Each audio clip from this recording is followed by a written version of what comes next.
The weight of our stories often settles solemnly on a single person.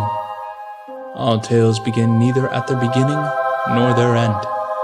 Such is the state of the stories we encounter in the intricate threads of the aether. Grand, magnificent, and unfathomable. Our candlekeeper is the weaver of this cosmic loom, guiding the needle of fate through the tapestry of the expanse.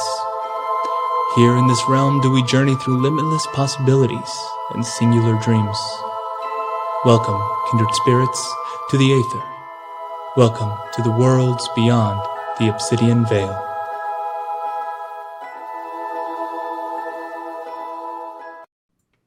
Hello, and welcome to Tales from the Backlog. My name is Steve Boshier, and I'm playing some kind of weird bird monster tonight.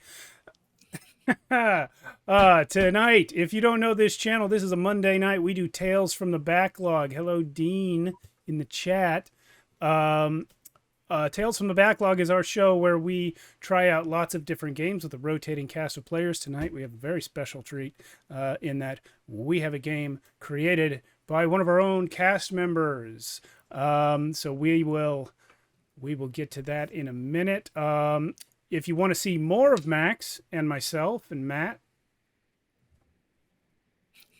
the other corner, we are on the Friday night show where we play Worlds Without Number on a weekly basis as part of our ongoing stream set in the world of Arconia, from which this channel takes its name.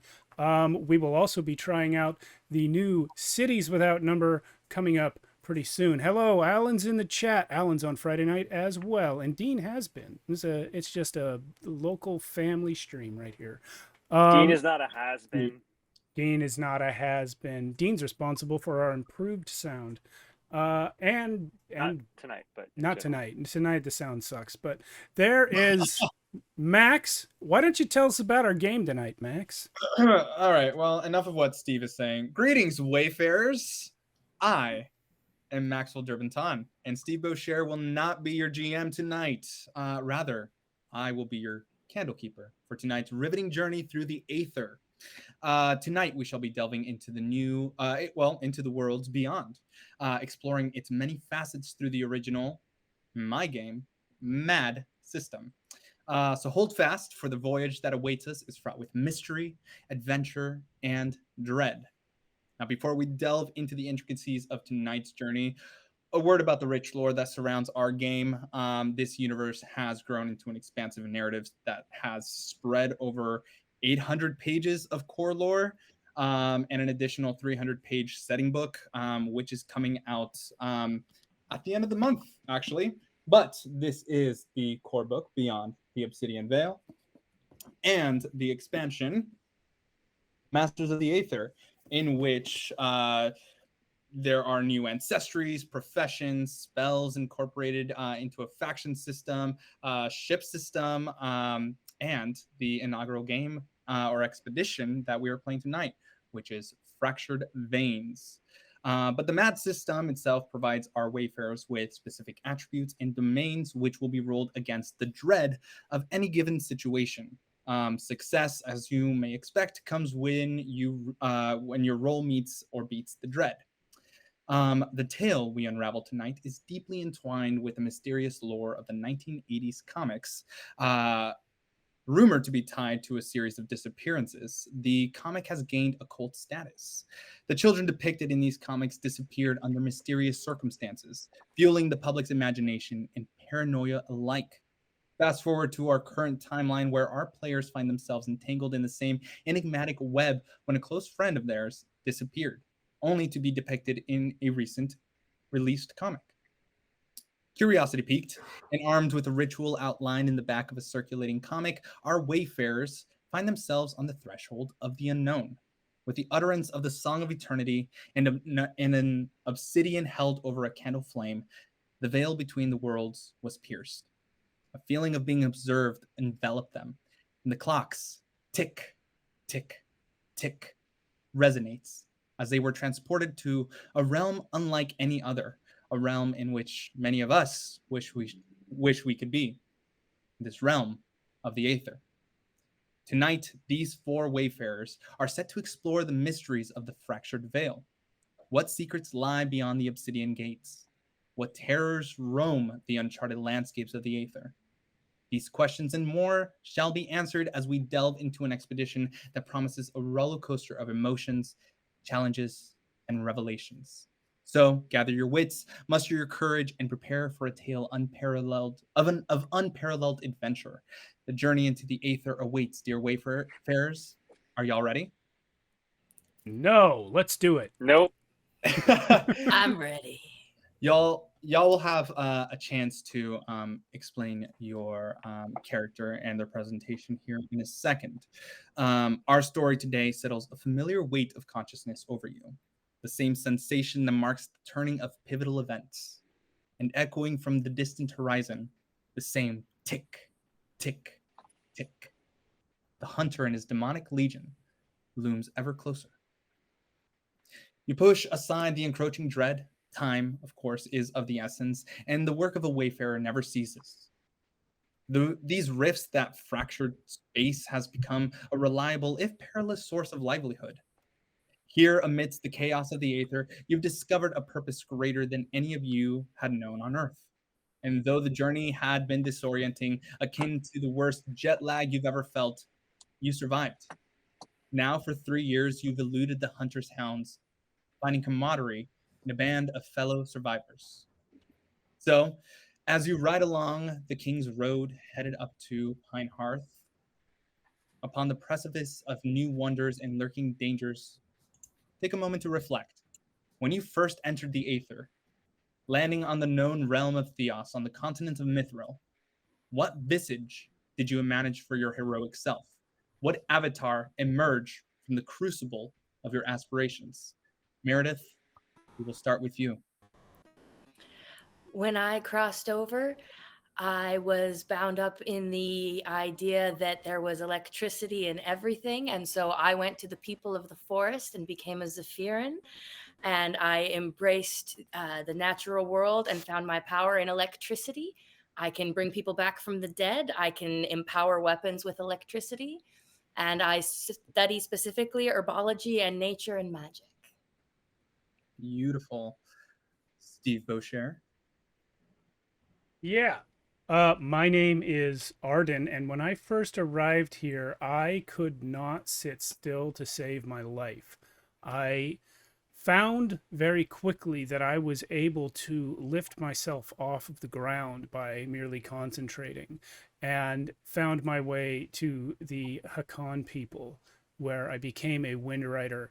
I am in love with the sky. I can neither stay on the ground nor sit still in the air. I am always rushing and swooping. It is where I find peace. I have, as part of my personal flavor on my character sheet, Eye of the Storm, which says, in the midst of chaos, you find a point of calm focus, granting you the focused condition. So I think that more than anything else on this character sheet probably encapsulates the personality of the character. I just want to be in the air, and as long as I am, nothing can bother me. Gorgeous. Mia? I am Mia. I'll be playing Annika. As I crossed over, I found myself in the court of a far-off land, the Yasari. I hope I pronounced that correctly. And as I proceeded to grow within the court, it was discovered I had a penchant for uncovering the truth, seeing through the lies of others, and have become a court interrogator. Yet I have a zealot's belief in what the portents of the sky write. The stars can be read like the words on a page, and I shall uncover the truth and destroy my enemies that stand against my people. Matt? I am playing Godric Wickham, Captain Godric Wickham, the Unmovable. I feel like before I came here, I was afraid of water, and since being fully immersed in this world for a few years now, I have overcome that fear and become the captain of a small transport vessel called the Breadwinner. Unlike Arden, I don't mind sitting around all day long. I would rather sit on a ship or a vehicle or something and make progress that way. I'm wearing full armor, but I have a Hawaiian shirt over it, and I got long hair and a big beard, and almost always some sort of whiskey or something in my hand, even when it doesn't make sense to have one. I love it. Through various means, y'all were able to find each other. You all came roughly from the same school. I mean, I say roughly because there were probably like a couple in the town that y'all lived in. So you had various crossings with one another. But here in Theos, in the Aether, you had to find camaraderie in one another, as through various means you found one another displaying some rather unusual I don't know, quirks that aren't really seen in the realm of Theos, stating different facts about nuanced movies that existed. Nobody here in Theos knows about Star Wars, but somehow you all did. But in Sindario Bay, in the capital of Sindario Bay, Jules, understanding that several of your people, the Yasari specifically, began deforestation in your specific world of Elkinwood, or not world, but the forest of Elkinwood, went with a couple of your people to just advocate for yourselves.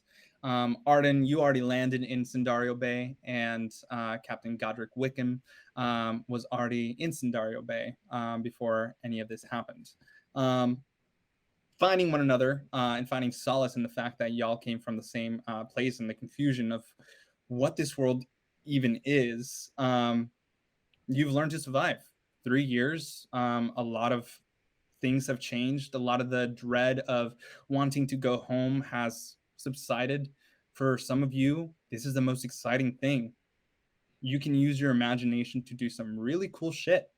While for most of you, maybe the semblance of home still beckons to you. And that's where really we focus our tale. Focus our journey through the Onaran Plain, or the Onaran Plateau. After doing a job for Sindario with the breadwinner of Captain Godric Wickham, y'all took the river south over to Clearwater to rest and celebrate and just enjoy life when these weird fracturing things begin to happen. Very confusing, where in the distance, here and there, isolated instances of flickering and refracting images of structures that you knew on Earth appear where landmarks are. A phone pole, for instance, appeared the other day and cut into a tree standing in the distance before disappearing, destroying that area, and as sparks from the leftover wires shot into the zone. Another instance, a few days ago, as you journeyed through Clearwater, a red shack, now abandoned in the green-brown plateau, expanded and contracted as another structure, a red bricked home, shimmered and forced its way into the space before disappearing. The Athenaeum, this library, and this people that, these researchers that are scattered throughout Theos, have marked this to be somewhat unusual. They call it scars, they call it fracturing. There's different names for what this event is called. But what is very clear and known to people here in Theos is the fact that these fissures are allowing some rather scary monsters to appear. And one of them is fucking with Clearwater's trade route. At least that's the information that you've heard. Now, Oh, I thought you were going to call us monsters for a second. no, not yourselves, not yourselves. Although you are, at least Arden is, with his weird semi-bird-like avian disposition. Now, you yourselves are bound for Pine Hearth, after being guided by a cryptic message from Ivan, this researcher from Athenaeum, also the friend that disappeared, who you followed into the Aether. You've long ago gone your separate ways, where Ivan sought research into what caused people's appearance on Theos, while you sought adventure, realizing your heroic dreams. His words were sparse in the letter that you received, but unsettling. The Obsidian veins mark a journey home. He was always one for the flair of presentation and art.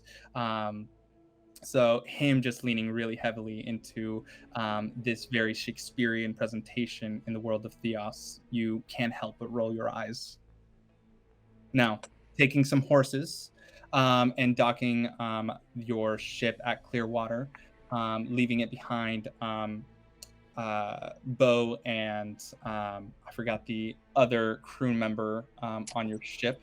Bones and Bo. Yeah, Bones and Bo. They are left to take care of the ship while the two of you journey over to Pine Hearth. But you find yourself several miles away from the city, riding across land pocked with signs of decay. The once fertile Onaran Plateau seems to crumble under the strain of the fracturing. Gray, mold-ridden grass and dulled, exposed floors offer a stark testimony to the corruption seeping into the cosmic scars. From these cosmic scars. I'll ask you this as you are riding through the plateau from Clearwater where you're docked. You've heard of this Myriad that's destroying a lot of the trade coming into Clearwater. But do you decide to heed the warnings heading up the King's Road and decide to hunt it, or do you want to just leave it alone? If it's disrupting the trade route. What is our current goal right now? You're heading over to Pine Hearth to meet with Ivan. Oh, Ivan, because of the message, the cryptic message. Yeah. Okay. But the route that you're taking, the King's Road up to Pine Hearth, yeah, that is one of the trade routes that is being attacked by this Myriad creature. So you can pause on your way to track it down and hunt it if you wish, or just ignore it. Are we assumed to be following this dotted line here? Correct. All right. I'm up for eliminating the threat to the trade route. Let's go get it. I'm kind of more on the fence. I feel like I'd rather just get to our destination and get back to my ship as fast as possible. Ivan's boring. Yeah, but he has a cryptic message that might help us. Oh, but cryptic stuff gives me a headache. Let's go kill a monster. Yes, we should end the reign of these beasts. We must allow the trade route to be free. You guys all take this too seriously. No, trade routes. Important commerce. Mm-hmm. I'm going to sip my When the whiskey people are and happy, everyone's happy. follow you guys. Can I have some whiskey? Can I have some of that? Come on, Godric. Come on. Now is not the time for drink. If we must keep our wits about us. I'm at we my have to best with face some these- drink. Wits are second to instinct. So I'm assuming this is a yes. Yeah, we're going. Godric Okay. can I'm suck outnumbered, eggs. so I have to. Great. Jules, because you are this electric druid, and you are in the south of the Gleaning Wilds, it's near Elkinwood, and you can see Elkinwood off to the right down there. Honestly, trade is pretty important to a lot of the people, a lot of the Zephyrians scattered throughout Theos and Mithril specifically, just because they are more of a nomadic people and kind of just base their life around trade. But because you are journeying through wilderness, I'm gonna assume you're taking at least some points in the tracking of this creature. So you have 3 domains: body, mind, and spirit. Spirit is more of a connection. You're trying to basically identify. Let's think of it more as like when you're like investigation, essentially. Mind, you're using a lot of the knowledge that you've accrued throughout your life to try to suss out some understanding of what's going on around you. And body, you're doing something physical in order to track this creature. Which one of the 3 domains would you like to use to track this creature? If possible, I would like to try to use mind to sort of suss out if I can think my way of where it might travel, look for tracks, see signs of its passage. Gorgeous. So roll your mind domain versus the dread of a d6. It's very standard. There's Now, not. do I get to add my plus D4 for this being something interacting with nature? Yes, absolutely. So I get to roll a D8 for my mind versus the D6, and then if I beat, and then I get to add a D4, and then if I beat it, it's 6, 4, 8.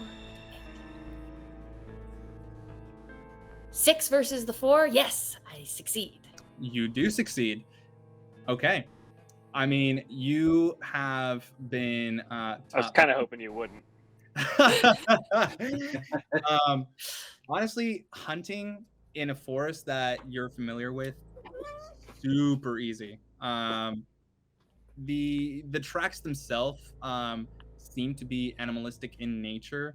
You can probably kind of get the sense that this myriad creature is somewhat like a chimera, but these people of Theos call it differently. The different walking patterns of this creature, honestly, it's so different. At one point, it's like elephants walking. The next moment is like one leg is a giraffe's foot, or a donkey's leg on the back left. It's all over the place, and it's just so strange the way that the markings are. Interesting, just that the fact that there's a creature like this that exists that can somewhat transcend these or just combine and be an amalgamation of all these different creatures.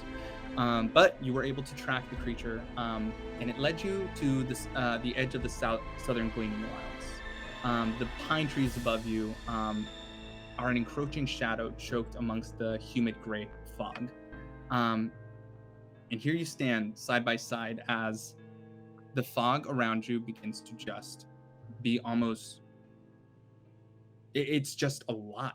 It's so humid in there, and you can't see like 2 feet in front of you. This creature is getting closer. You feel like you're getting closer. You hear a chittering noise reverberating from the fog surroundings. It's around the corner. I think because you succeeded in this roll, what will you do before this creature descends upon you? Are y'all fortifying your position with magical wards, sending out a scout to gain an advantage position, perhaps a diversion? What would you all like to do? I can scout, or I can like circle in the air and dive down and stab him real quick. Quick question, what weapons is everyone holding? Whiskey. Dagger. A mace and a shield. I'm going to step back to Annika, touch her mace, and take a fast action and use my charged weapon to give her a +3 on whatever she hits next. Beautiful. Love it. Yeah, Annika, you see this mace, and Meredith, you've probably done this with your team. Meredith. Jules, you've done this with your team dozens of times before. So Annika, this casting is not all that different, but you see the electric static just kind of burst off of your mace every now and again. Okay. Anything else y'all would like to do? Yeah, I'd like to scout ahead, as was previously suggested. I have a thingy here. Where'd it go? There was something that let me move really fast. Excellent. Yeah. It was like I get to move. Oh, Lightfoot. I get to move without spending an additional. I get an extra move action without spending an additional action point. Correct. I forgot I have an ability to I'd like to use after his. So essentially, I can move twice as fast. I will do that if I take. Well, I guess we're not fully in initiative yet, right? No. Okay, so but I'll just zip ahead at essentially triple speed, taking 2 move actions and my free one, and see if I can spot this thing and get away without it seeing me. I also have Cloak of Shadows, which gives me a D8 advantage on stealth checks. Okay. Y'all see as Arden leaves your vicinity, and because of the dense fog, you cannot see him for various reasons. He is a stealthy motherfucker. But Arden, you just zip through the pines, and you hear the chittering noise again, closer now. Because you are in dense fog, please roll me your because you're trying to look for it. Roll your body for looking, minus your adventure die. Minus my adventure die. So Yeah. those are both D4s. So before I roll it, I'll call out that the first one that displays will be my body, and the second one will be the adventure die. Gotcha. You're rolling this against pulling up the creature, a D8. Oh, alrighty. By the way, guys. Sorry. You can explode. Yeah. You can explode. Well, Which I've rolled sounds a painful. So if you roll, Which, by the way, means if you roll the max, you get to roll again. For anybody You who's get to not roll familiar again. with exploding dice. Yes. Sorry. Stacking. Yeah, they did not explode. I rolled a 2 minus 1, so 1. Okay.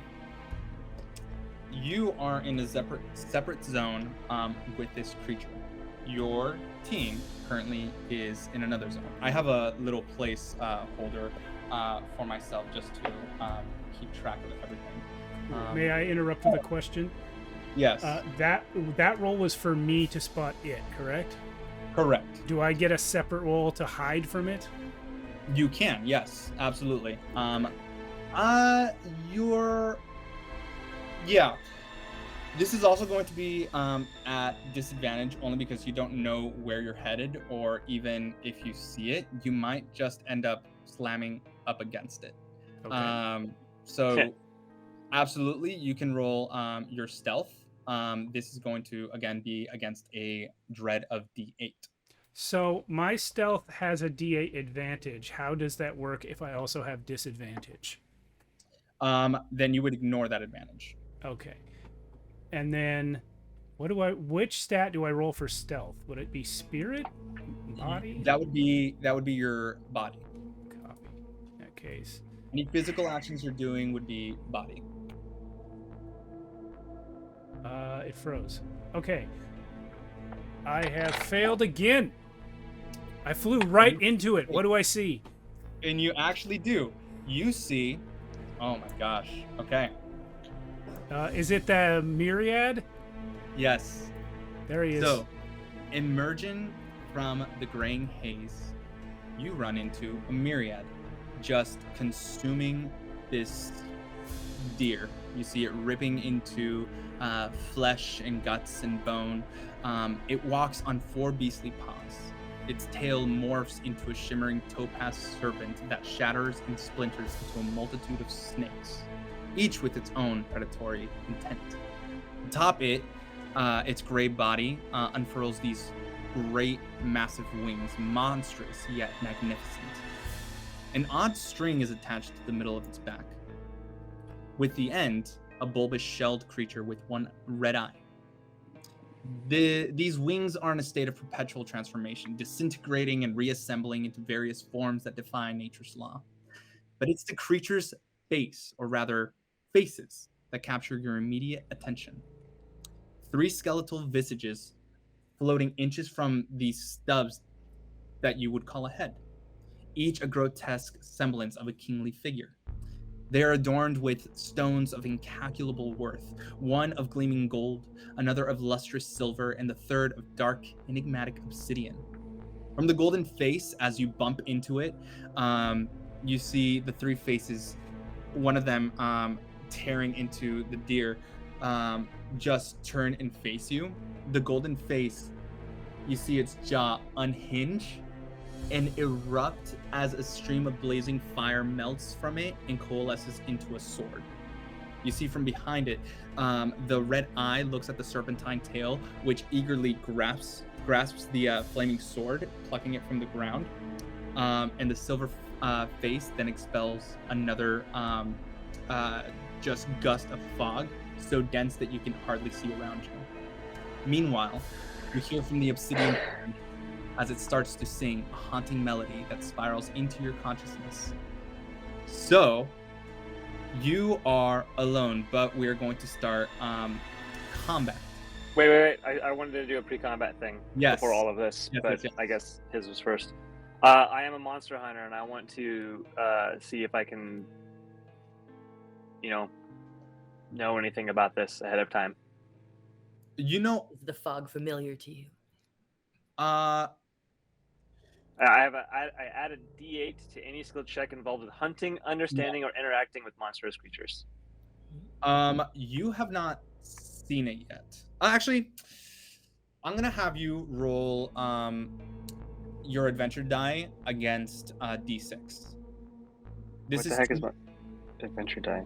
That is a D4. Oh, I see it. Okay. This is to see whether throughout your adventures, if you've encountered something like this before.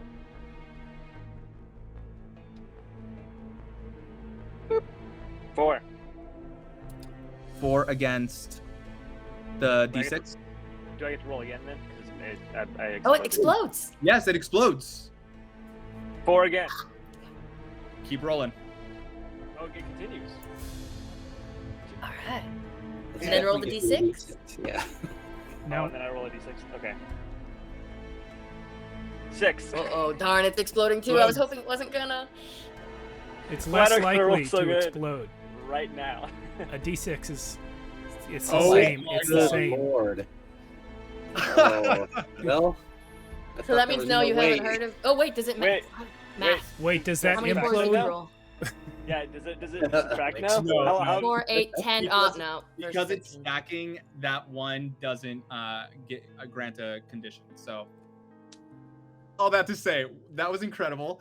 And unfortunately, I know many things, but not this thing. Yeah, no, honestly, you're filtering through different comics that you've read, all the different books you've read in on Earth, even some of the different creatures that you've even encountered since the scars have occurred, where these weird ass fucking creatures are like pouring into Theos. The closest you can get is probably a chimera based on what Jules found and the weird footing that it has. But honestly, no, you don't know anything about this. Cool. I'm just sitting on my horse like, I don't know shit. Yeah. What do I get for losing? You don't get any condition just yet for losing. If you had critically failed on your check, you would have gained a condition based on the specific domain that you rolled, but you're fine. There's something about gaining team points I was wondering like the teamwork. Oh my word, yes, that is true. Yeah. I need to count that. We have had, I want to say 3 failures. 3 failures so far. Yep. Although, I mean, Arden learned a lot with bumping into the monsters. Was that true? 3 failures with 4 attempts at anything? Yes. We have succeeded in one thing so far. Yes, and by the way, these failures, as they are team points, can be used with however you would like to use them to gain pluses. Over time, if you have 7 teamwork points, you can spend them to use your teamwork power feature. Are we all sharing the same pool of team points, basically? Correct. Okay. Correct. Yes, but heading into this, combat has started. Currently, Arden is engaged with this chimera. Oh, congratulations. Myriad. The rest of you will be going slow or last in the initiative. So you do get that +2 AP to your beginning combat round. I'm just putting this little number here to track the teamwork points. Oh, gorgeous. Love it. Love it, love Since it. we all started with 3, we all each now have 5, except for Arden, who's doing other things. Oh, Yes. is that correct? I started with 2, so I have 4. Yeah. Captain Godric Wickham has a -1 to his AP. Aw. Do you But- have a name? This this Myriad is going to act fast because you bumped into it. Confused, it's going to use Myriad Masquerade, spending 2 AP. Actually, Arden, roll me a D4. I don't wanna. Well, too bad. You're gonna 4 There you go. 4. Okay. +2, 6. What was that for? No. This is just a standard D4. So you see that the Obsidian mask begins to sing this Obsidian Requiem. The Obsidian face begins a haunting song that spirals into the consciousness of you because you are in that zone alone.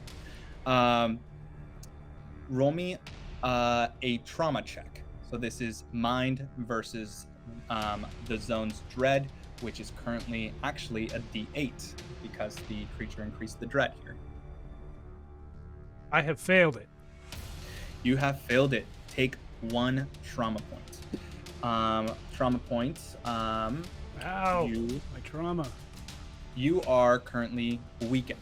Now, conditions usually last until you roll, until you roll and basically use up that condition. Trauma is lasting until you take a rest. I had a question about this. I don't have it in front of me, but I don't know if weakened that works this way, but I know some conditions cause you to step down in a dice when you roll that stat, right? What if that stat's already a D4? Then you are going to be rolling minus your adventure die. Copy. Okay. Okay, so that's all it does as it begins to sing this haunting melody. At this point, the 3 of you, Annika, Godric, and Jules, do hear this haunting melody in the other zone. Sweet.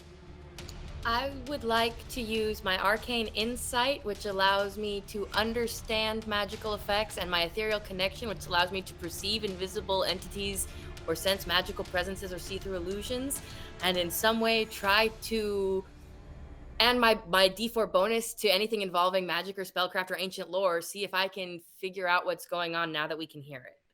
Yeah. So this Myriad is a creature from the cosmos.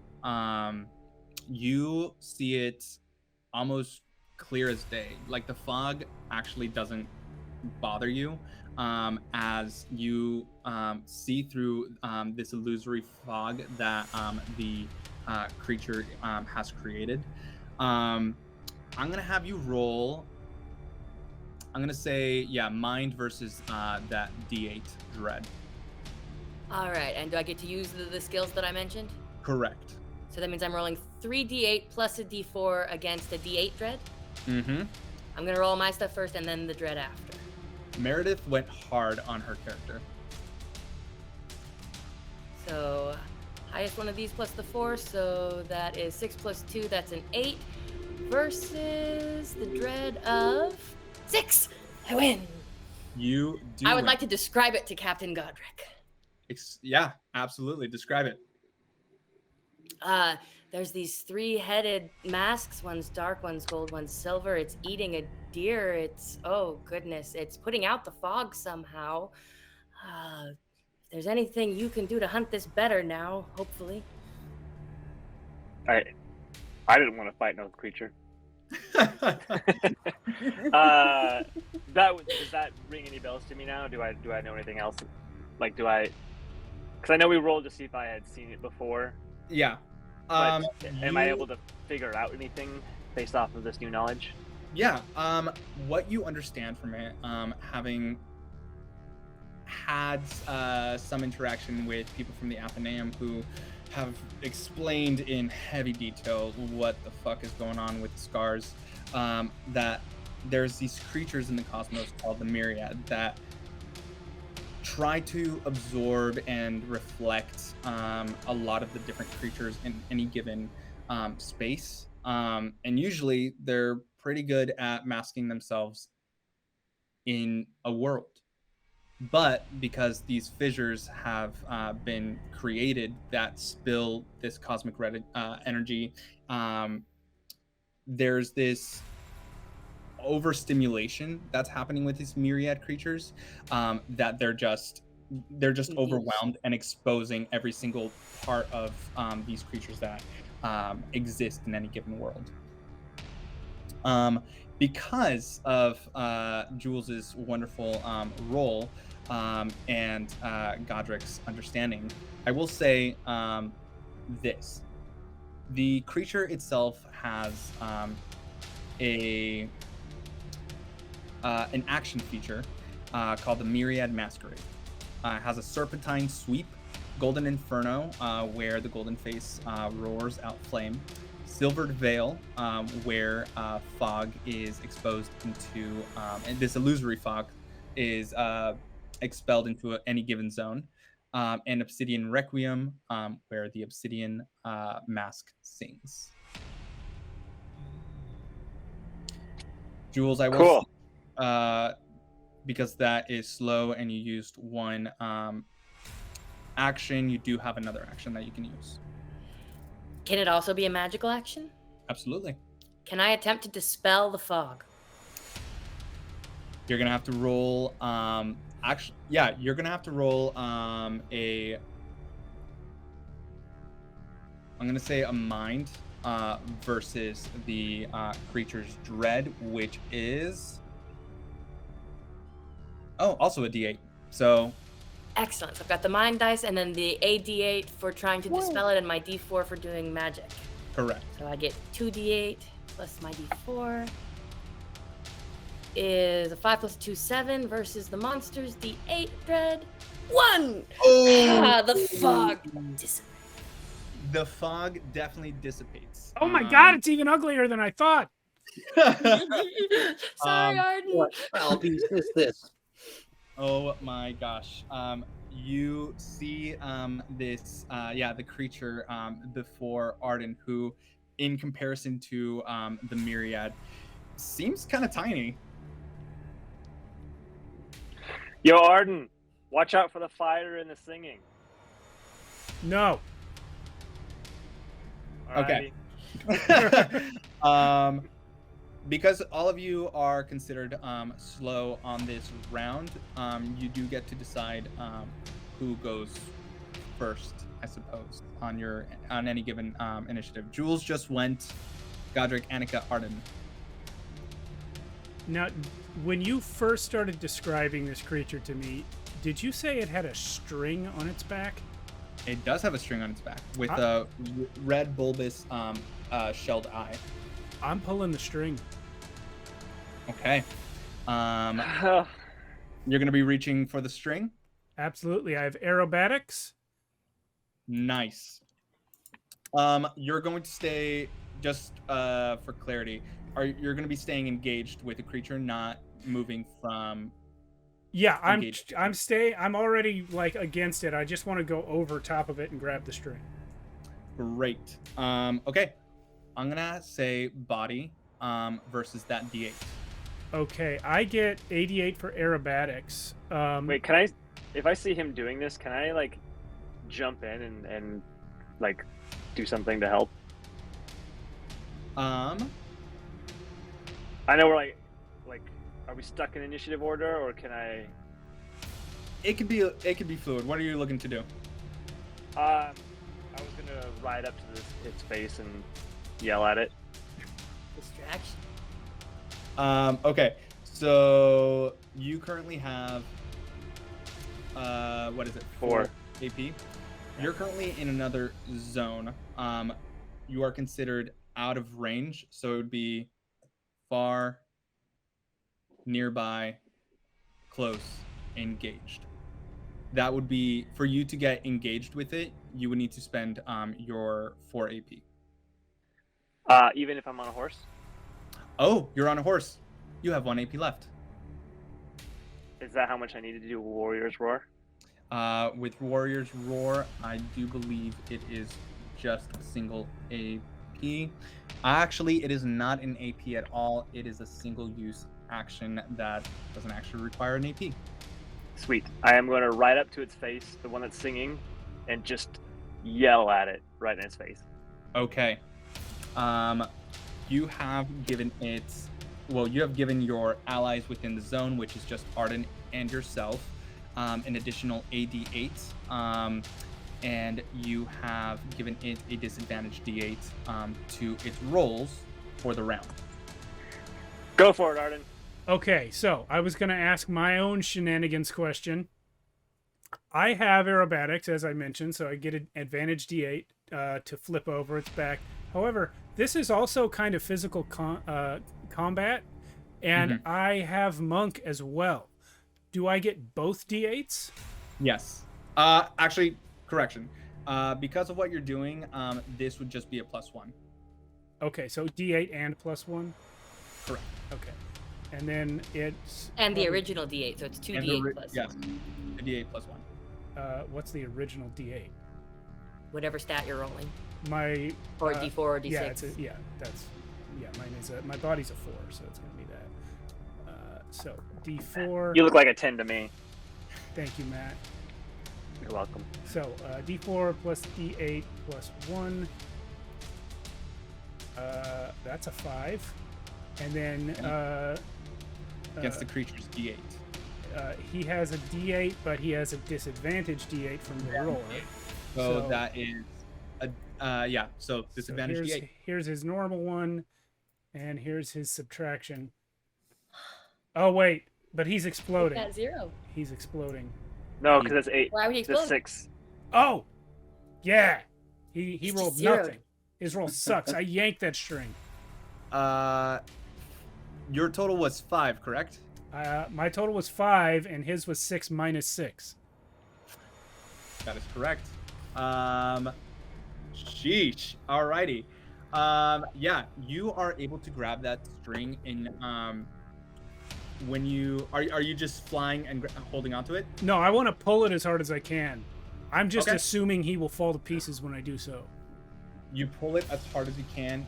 It's not falling to pieces, but you see that the shelled eye looks over at you and looks over at the serpentine tail with the sword. That's me. I have I guess a move and an attack. I will hold on to the rest of my action points. Hey, Arden, I thought this was going to go better. As I'm standing in front of its faces now. You need to think less and do more. Annika, you are currently in the other zone. What would you like? You are in the other zone with Jules. What would you like to do? I would like to move into the zone with the creature. Goodbye. And are you trying to get engaged with the creature or close to the creature? close so that I can create sacred ground in the area. Great. So I'm going to be placing you at the center of the zone, which places you close to the creature. Okay. And second round, I spend the 2 action points, and everyone gets a bonus to their defense. Okay. Are they considered protected?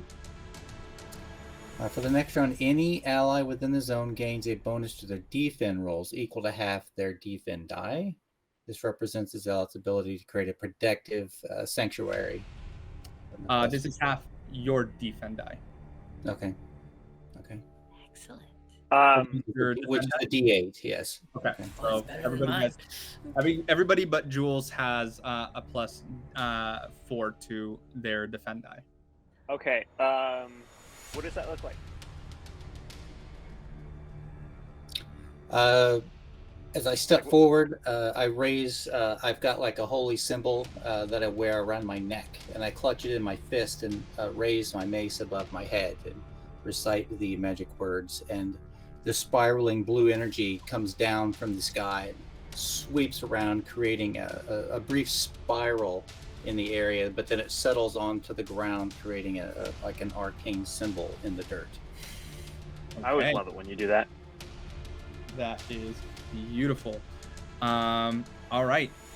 And that is the end of that round as the creature went first. So we forgot something on my turn. I was already under the weakened condition when I rolled to pull that string. So I don't know if you want to go back and do anything about that or just do it on the next round.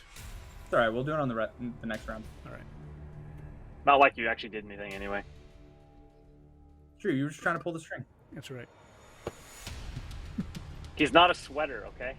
You never know Okay. till you tug it. Gotta find that You sentence never by know doing. until you tug it. That's correct. Unravels as they walk away. Yes. Okay. So we have started the next round. Would everybody like to go fast or slow? Fast. Fast. Slow. Okay. I only need 1 AP to do my thing, right? Which thing are you talking about? Fighting. My Yes. offhand. Yes. So, and fast gives you 1 AP. Correct. Then I'll go fast. Fast does not give you any AP. It just lets you do 1 action. Oh. Never mind. I will go slow because Okay. I have no APs. The creature is also going slow. So those that are fast can go first. I would like to immediately kick that tail as hard as I can Okay. without letting go of the eyeball string. You're just kind of zipping around. Okay, so I'm gonna have you do just a regular foot strike. This is gonna be with your D4 adventure die against the creature's dread die, which is a D8. Okay, I have again. I have monk, so advantage D8. But does my weakened condition affect this? Yes. So because you are weakened, it decreases your strike die by a step. Okay, so I'll roll a D6 for strike with advantage D8, and then the adventure die on top of it, or what? Sorry, that was a mistake on my part. Not the adventure die on top of it. Okay, You're all good. here we go. The D6 explodes. So that's 15. 15. Okay. Roll that D8 for the Myriad. 3. So does that All mean right. I did 12 damage to its tail? Yeah, you do. Yeah. So the way that audience, the way that this works, if their strike deals higher than the creature's defend, you just subtract and take that point. Arden, because it is 12. Wait. I'm sorry. Doesn't he have a minus D8 as well, the creature? Not anymore. New round. Oh, okay. It's for that one. Yeah. Got it. Yeah. So Arden, can you describe how you do this? Because you just hit a target. Each creature has a target number. This creature's target number is 8, which you met and exceeded.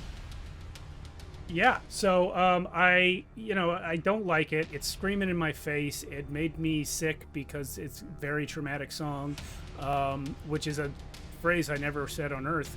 But I leap over its head, and kind of without landing, because I don't like doing that anyway, I grab its little string, yank on it. Nothing happens except the eyeball looks at the tail, so I just immediately spin around and kick the tail with my free foot, and just break whatever is inside that thing.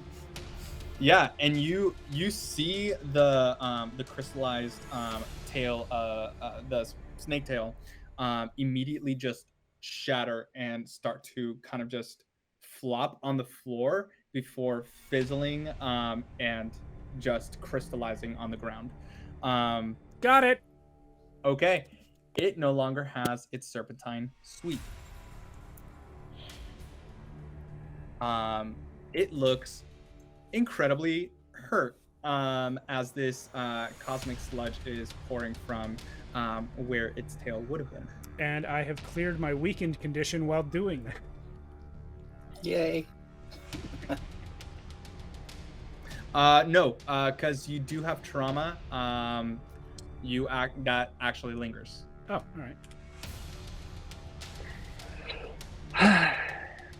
right. Was everybody else slow? I'm I'd so actually like to fast. aim if I can shoot from another zone. Yeah, Annika was fast. Yes, you can. Yes, you can. Annika was fast, I believe. Yeah, I was gonna smash its face, one of its faces, Great. whichever seems most threatening. That would be up to you. The Golden Inferno mask does currently have an unhinged jaw, where in its center it's just this roiling lava.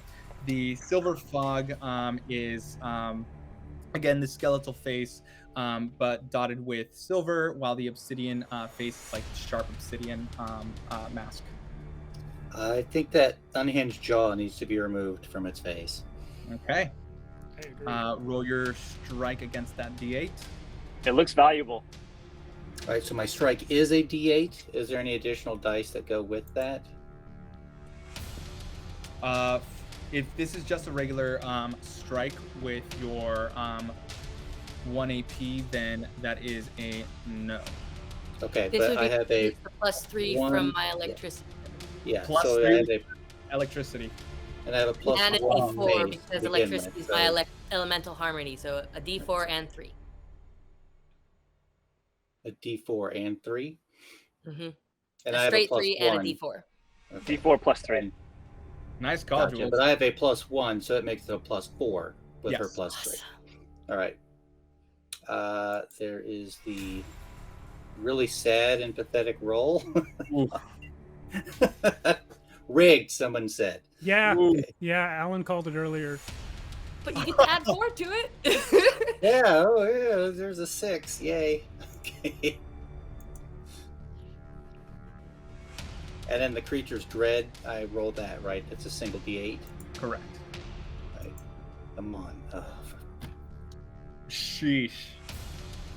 really? That explodes? That Roll that explodes. again. Okay.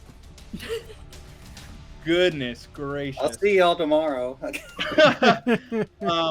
Yeah, you go to slam your mace against the golden mask, but honestly, it just gets lodged in its mouth.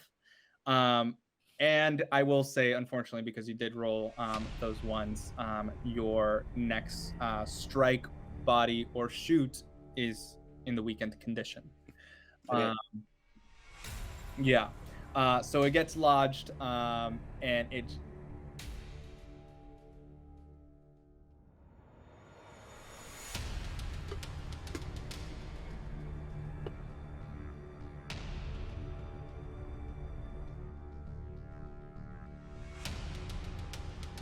I'm aiming so I'm last.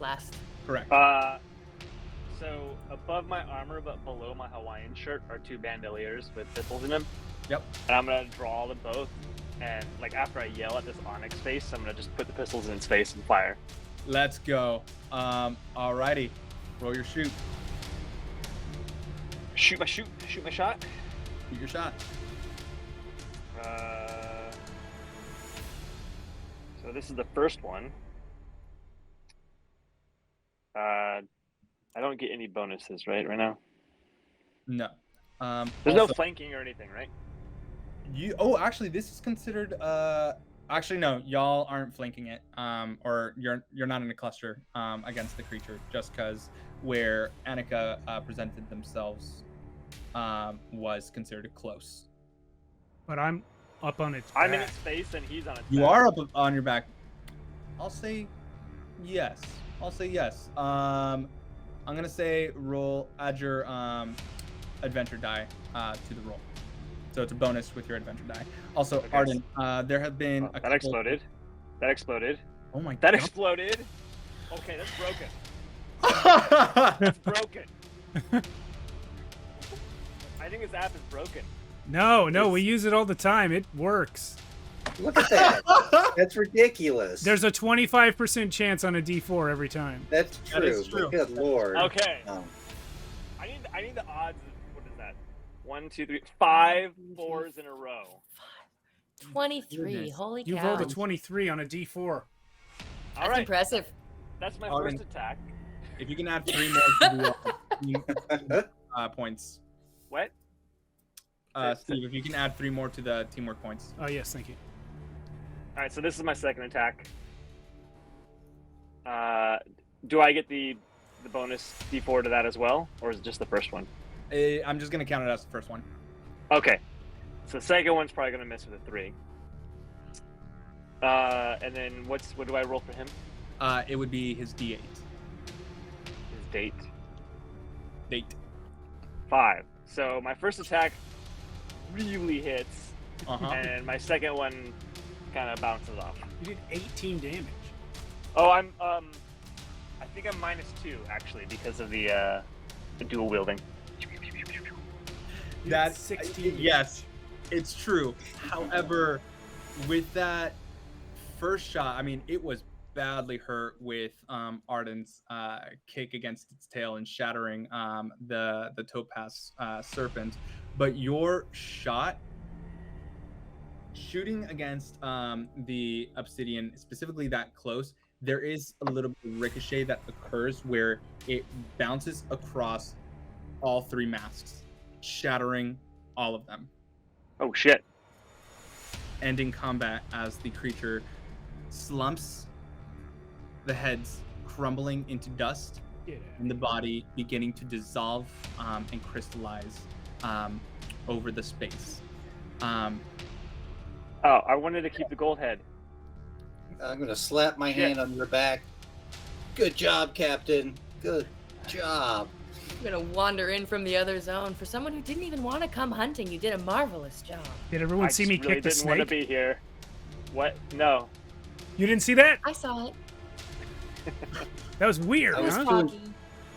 No, I was in front of it. You were behind it. I couldn't see what you were doing. I still have the string in my hand when it starts dissolving. Does that just dissolve out of my hand? Yeah. Oh, dissolves. gross! Gross! So, You do see so from a the, hunter perspective, there's nothing we could keep from it. Nothing valuable.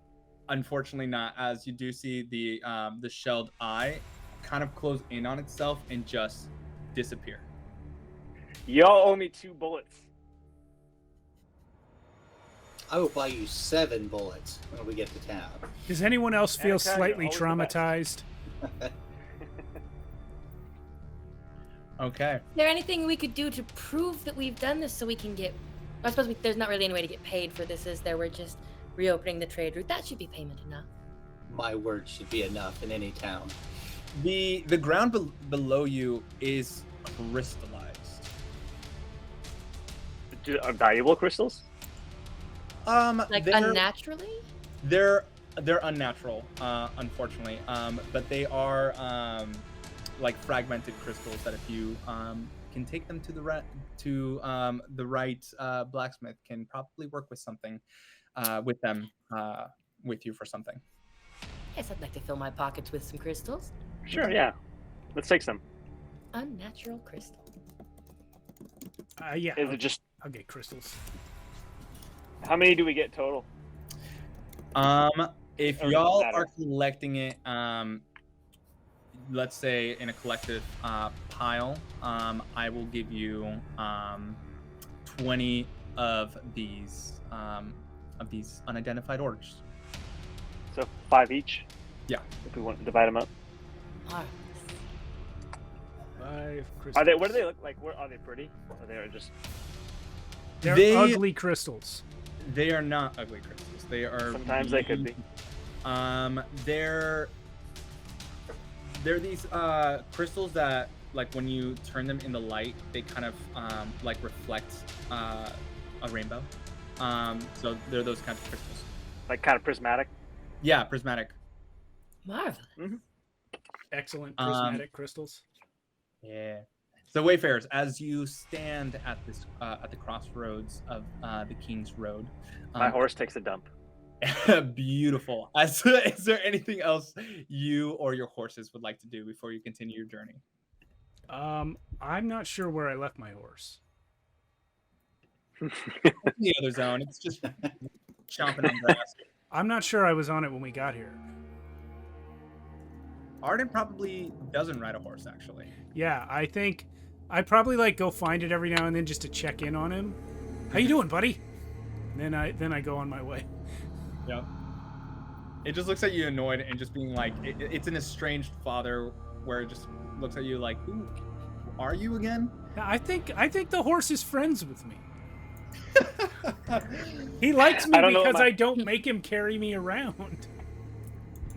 And you refuse to let us use him as a pack animal because he is your horse. He's my horse. He's off doing horse things. Why should we interfere with that? Okay. So I named my horse Fitzgerald. Fitzgerald. If anyone cared. All right. As you continue your journey, doesn't take you long, probably towards the end of the night before you land at Pine Hearth.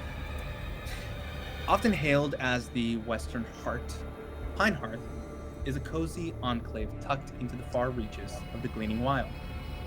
Straddling the coast of the Last Sea and graced by the southeastern branch of the King's Road, it serves as the epicenter of trade and hospitality. I was about to say hostility. Hospitality. Center of hostility. In the province of the Rose Grove. This harmonious intermingling of timber and stone marks the architecture, evoking the surrounding pine groves and indomitable spirit. To those of you versed in the Earthbound comic of Beyond the Hunted, Pine Hearth was founded by Elowin the Wanderer. It's said that Elowin was led by this celestial Heartstone constellation to an ancestral pine grove on the Last Sea's edge. Pine Hearth, thus born, emerged as a sanctuary for wanderers, evolving from its humble origins into a vibrant trading hub. The town hall, constructed from ancient pine timber, is Pine Hearth's nucleus. Branching from it are arteries of commerce and residence, the alchemist for your potions and elixirs, the blacksmith for gear upgrades, the jeweler for socketing and gem transactions, occultist for enchantments and crafting legendary items. Adjacent to the town hall is this marketplace that bustles with local produce, and near to the harbor, culinary competition crowned the Mariner's Catch. The coastal edge of the town is home to the docks, where merchant ships from across the realm of Theos dock to trade goods. A lively marketplace filled with the bustle of traders and townsfolk spread out from the docks and spills over into the main streets of Pine Hearth. On the western side of the town, nestled amidst the pines, lies the Pine Hearth Sanctuary, a sacred site dedicated to the spirit of the pines. This sanctuary is a place of quiet reflection and spiritual communion, and it's a serene aura that contrasts with the lively energy of the town center. but this was a while ago. As you breach the town's gates, there's a disquieting change that's pretty evident. The vivacity is gone. The colors drained by these malevolent fractures. Residents, donned in tattered garbs, betray a tale of ceaseless struggle against the relentless plague that's unfortunately touched a lot of its produce and its wildlife. Moored ships groan with battle scars, resonating the invisible dread that plagued the land. To your left, the Pine Hearth Sanctuary now stands as a wounded guardian over the red-bricked residences. Its colors subdued, its walls invaded by invasive rose thorns. The once resplendent statue of the Enigma now lies sundered, a blade at its side, and jagged spires of inert minerals bursting from its form. And weirdly enough, probably from the weird fissures that's occurred where these locales from Earth have begun to show up suddenly and then displace, you see a golden arch with an awkwardly melded into the crumbling facade. Jesus on a crucifix. A lot of it's the citizens here just kind of look at it and just weirdly walk away, not knowing who it is. It's as if there's another building that had just imposed itself upon this sacred space. Now, for those of you that haven't set Pine Hearth in a while, there's probably some communication that needs to occur to point you to the local weaver, Ivan's cottage on the edge of town. One of you can roll me a spirit check to connect with one of these people. My spirit is D8. As is mine, but this is a town, so not my thing. Not exactly mine either, but I'm a D6, but I don't care anyway. I'm also a D6. I was about to make fun of you, Max, because you were saying all these words like hospitality and sanctuary, and all the music you sent me has titles like Forsaken Souls and House of Horror. But then you changed the tone up right at the end. I was bopping to those tunes. All right, here's our spirit Can I see check. the map real quick? Yeah.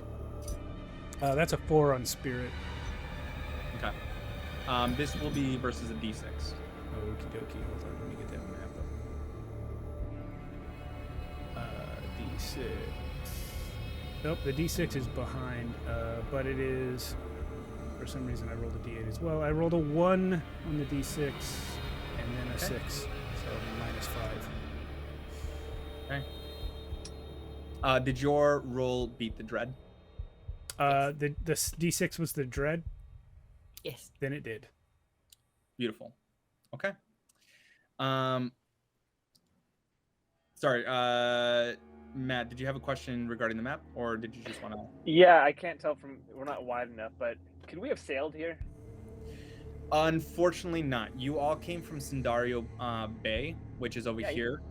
The close, yeah. The closest and the fastest locale would probably be the river south, taking you to Clearwater, rather than a whole, probably multi-month journey to Pine Hearth.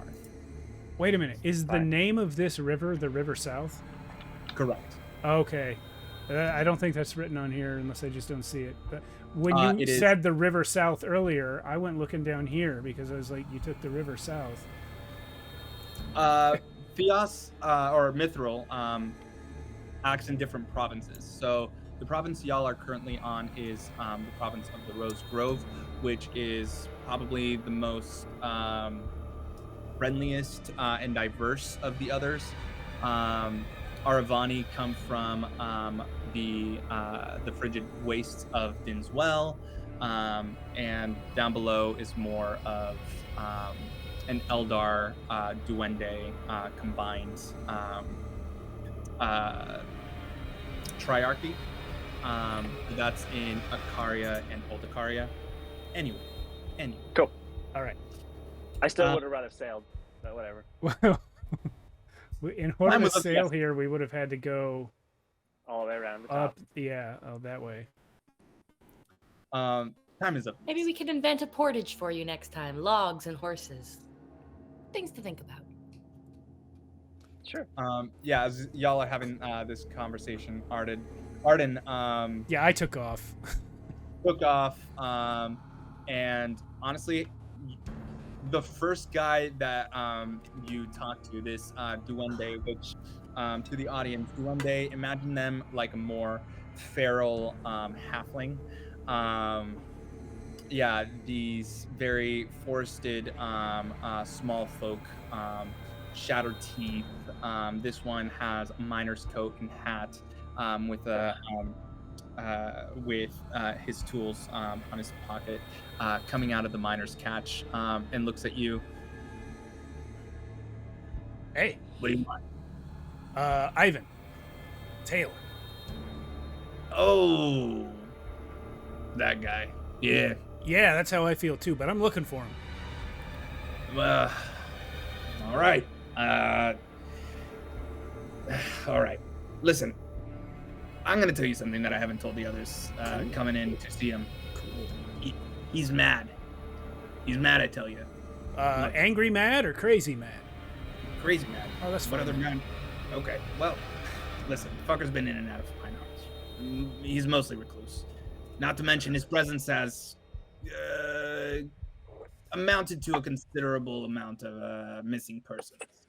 Listen, I'm not one to point fingers. Messing with the wrong people, will be my life this far away from Oldakaria. But listen, the mayor, he's been known to hold a meeting or two about the missing people is all.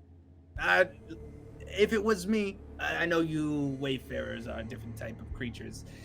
Listen, if it was me, I'd stay away from the guy. Nobody from Phelan's ever been up to any good these days. Not since the Meridian Union, and definitely not since these damn scars. My friend Godric said to stay away from this Myriad, and I didn't. And instead, I got 5 shiny crystals.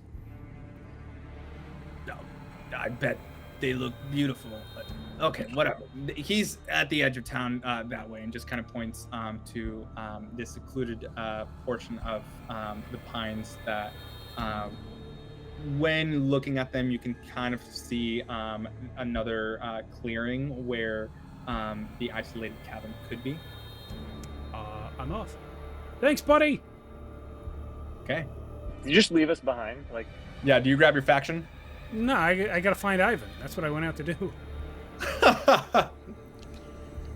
In that case, can I roll to find Arden so we can follow him? No, I'll come back for you guys after I find Ivan. Well, since he left, I'm gonna try to find one of these little shits walking around that can make these crystals into some bullets or something cool. Oh, okay. So we'll say that you're off doing that, and it's not that difficult. You'll probably have to go to a jeweler, followed by a blacksmith to outfit the crystals into bullets. Oh, I give you my 5 to make into bullets too. Here you go. Oh, thank you. I will not say no to free bullets. They're able to shave it off and make them into what you're looking for. I'm going to say that these are going to be shattering bullets. So if you, I'm going to say, hit a target of a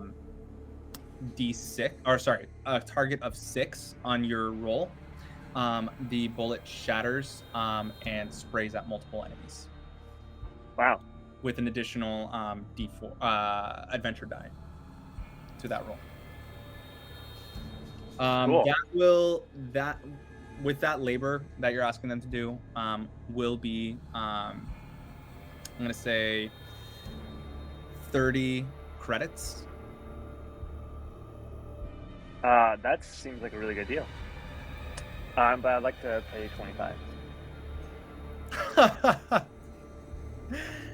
Okay, roll your spirit check against a d6. Actually, because you're trying to convince, yeah, your spirit. 4 against d6. D6. 3. Gosh, you're a haggler. You're able to get it.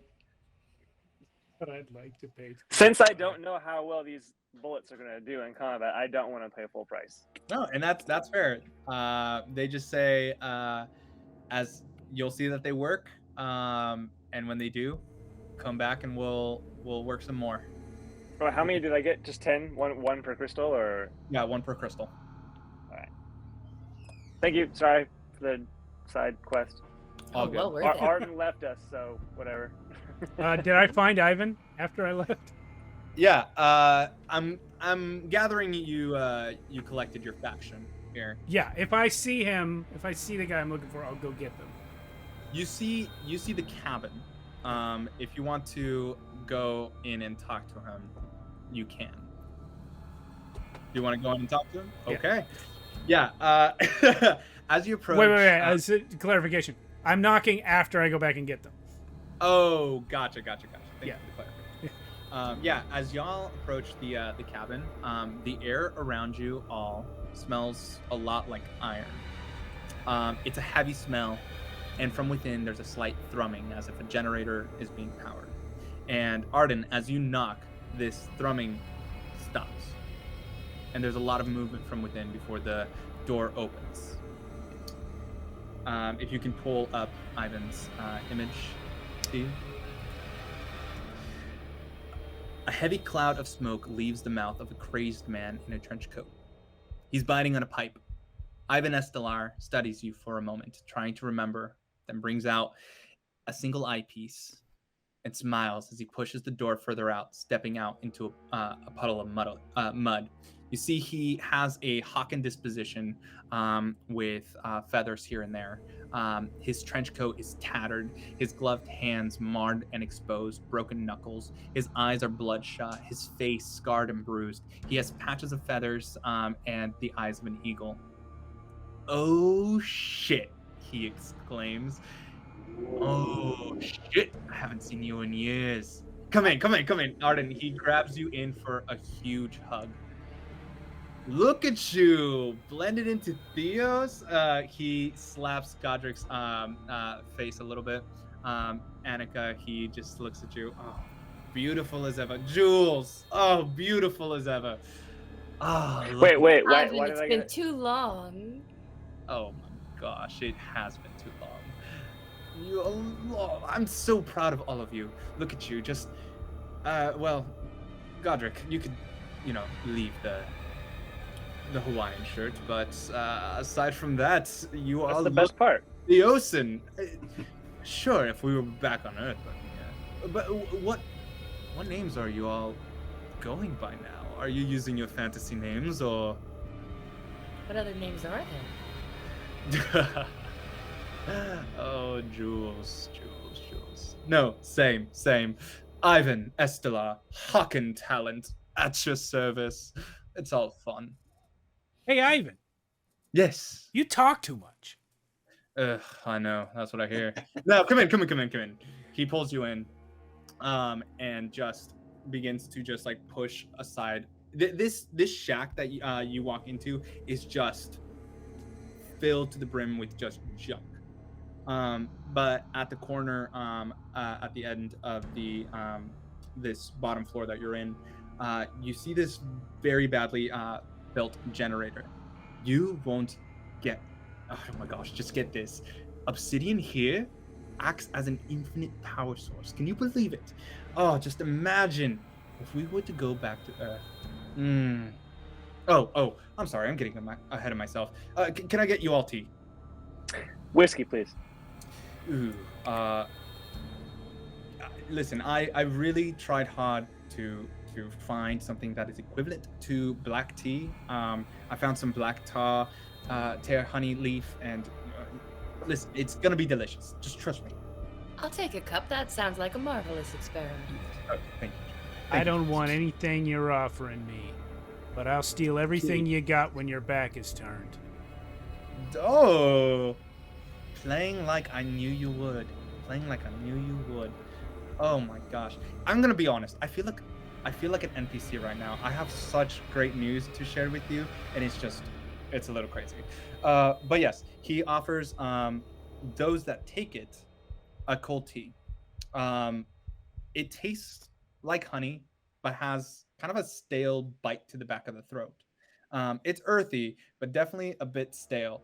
I know it's a little old, and I found the leaf near some mushrooms, so it's a bit potent. But trust me. Anyway, but Do how? I recognize anything in the flavor as being something I shouldn't have more than a sip of? Roll. Oh boy, yeah. So I'm gonna have you roll. This will be a Herbs are nature. kind of my thing. Yeah, I'm gonna have you roll that nature check. That So you're. I get a plus D4 for nature. I get a plus D8 for doing a natural. No, that's not. That's healing. So just the +4 So this is and rebellion. the. I believe is your spirit. Okay, so it's my spirit plus my D4, and that's it. I'm sorry, your mind. Your mind. Mind. It's also a D8. I have an 8 total against. This would be a standard D6. And it doesn't explode. Okay. Oh boy, this is some potent tea. In your tribe, back in Elkinwood, they would drink this to see beyond the veil, often having visions of a world just like ours, but not quite, more decayed. And it's mostly used as a way to represent the things that are currently in our world, and so that we can appreciate everything in this world. I'm going to pretend to continue drinking, but I'm not going to imbibe anymore until I know more about why we're here. Mm-hmm. Did anybody else accept a cup? I did. Nope. I'm going to kind of stole his. catch your eye if I can, and like. You raise an eyebrow. I raise an eyebrow. Like, set it. Just set it down. Thank you. Arden, you said you stole his. I stole his, but probably if I see the eyebrows, I'll probably just pour it out. Okay. He says, Yeah. I've got a surprise. Now, I ask, what I show you, please don't be shocked. He goes to where the basement is and unlatches it and opens it up. The smell of iron that you've been catching is repulsive. Many of you have to just stifle, hold your nose. It's disgusting. But he not. Come. He What are holds you up. working on down there? Oh, it's a lot. And before you enter, he like blocks your path down. It's dark, but you see a lantern attached to the wall. Before we go down, I just ask, please don't shame me for what I'm about to show you. I can't guarantee anything. I'm shaming you for having a burning car engine in your basement. Thank you. He holds up the lantern and lights it. When you are led down this dark den, honestly, nothing can just prepare you for what you're about to see. You see dozens of citizens below, cut up, opened up, lying naked on several wooden benches in this stone den. Holding my beard up over my face to Yeah. as like a makeshift mask, I immediately draw my pistol and put it to his head. What the fuck? Yeah. Several of these citizens show ores attached to their bodies in several states of decay, and some that don't have any heads for whatever reason. He holds up his hands. Oh, please, Godric. Just calm down. I said not to freak out. The citizens I'm not freaking did out. say you were connected with some disappearances. We thought they were just. Listen, it's not me, it's the scars. But come on, listen, these are miners from the Obsidian mines. I wanted to take you over there because I need your help. Oh, come on, don't look at me like that. We're grave digging for experiments to learn.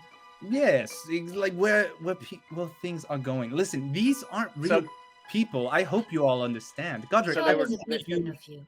I feel like Wait, you... hold up. Okay. I cocked my gun. So these people were dead when you acquired them already. Yes. I would like Okay, to that's cool. determine whether or Pull my not gun he's away. telling the truth. Yeah. Roll being me. deceitful. Yeah, roll me your spirit die against a d6. Spirit die. That is a D6 BD6. Okay. My roll. And the dread. Oh, oof. All right. So much for that. Well, hey, we got 7 teamwork points now. Oh, can she use one? 2? What would be the mechanic? Yes, you can spend as many as you need to meet the. I vote you spend teamwork points. Yeah, I'll do that. I'll spend, I guess, 2 to beat, the 5. You just need to meet it, right? So 1, right? Is it meter beat? Oh yeah, it's meter beat. So you're. Okay, so you're just 1 then. Okay. Yeah. Oh. Is he being honest? Ivan isn't lying. He, from what you're getting,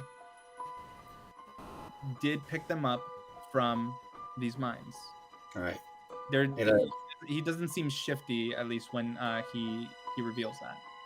But wait, what about when he reveals that they were already dead? That as well. I'll reach out and I'll put a hand on Godric's gun and kind of like lightly press it down. It's like he's being truthful. He is not the destroyer of these beings. I didn't like him in real life, so just looking for an excuse. Oh, Annika, I do adore that you got into the spirit of this world. But listen, these people, they're not. Theos isn't real. Not really, anyway. And I'm being honest. They were already dead when I found them. Ivan, for a second there, I thought maybe he's not boring anymore. But instead, you're just spouting off. First of all, you didn't even kill these guys. We don't even get to fight you to death. And now you're still spouting this Theos isn't real. How do you know that this one isn't real and that one's not made up? Are you speaking about Earth? I mean, it's the fact that it's Earth, and this is a fucking fantasy. Yeah, but I'll say because you were there, because you were on Earth first, that means that Theos isn't real. What if you'd been born on Theos and someone came in and said, "Hey, I'm from Earth"? You'd say that wasn't real. Oh. Is this not just an alternate dimension that we've transferred to? Just because people on Earth know about Theos doesn't mean it's fake, weirdo. And we really are all just the summation of our memories. So these people all are memories and have memories. That makes them just as live as we are, does it not? Yeah. I think that's where I am. We all took one philosophy class, and all of a sudden, you're all philosophers. Come on. I'm a scientist, and I don't have to be a philosopher to look at where I'm standing and tell whether the place is real or not. Godric, you punch him? Yeah, in the arm. Okay. Ow, that hurt. I'm a scientist. That hurt, didn't it? This Yes. is real. Listen, it just feels like a game. You just have to know how to play it. And I know how to play it. Listen, would you believe me if I told you death here in the Aether didn't exist? Well, she does. Yes, death. Would it send us home? If so, whose skull would like to be bashed in at this time? Oh, I wouldn't go that far. You can still feel it, as much as I felt Godric's lovely arm.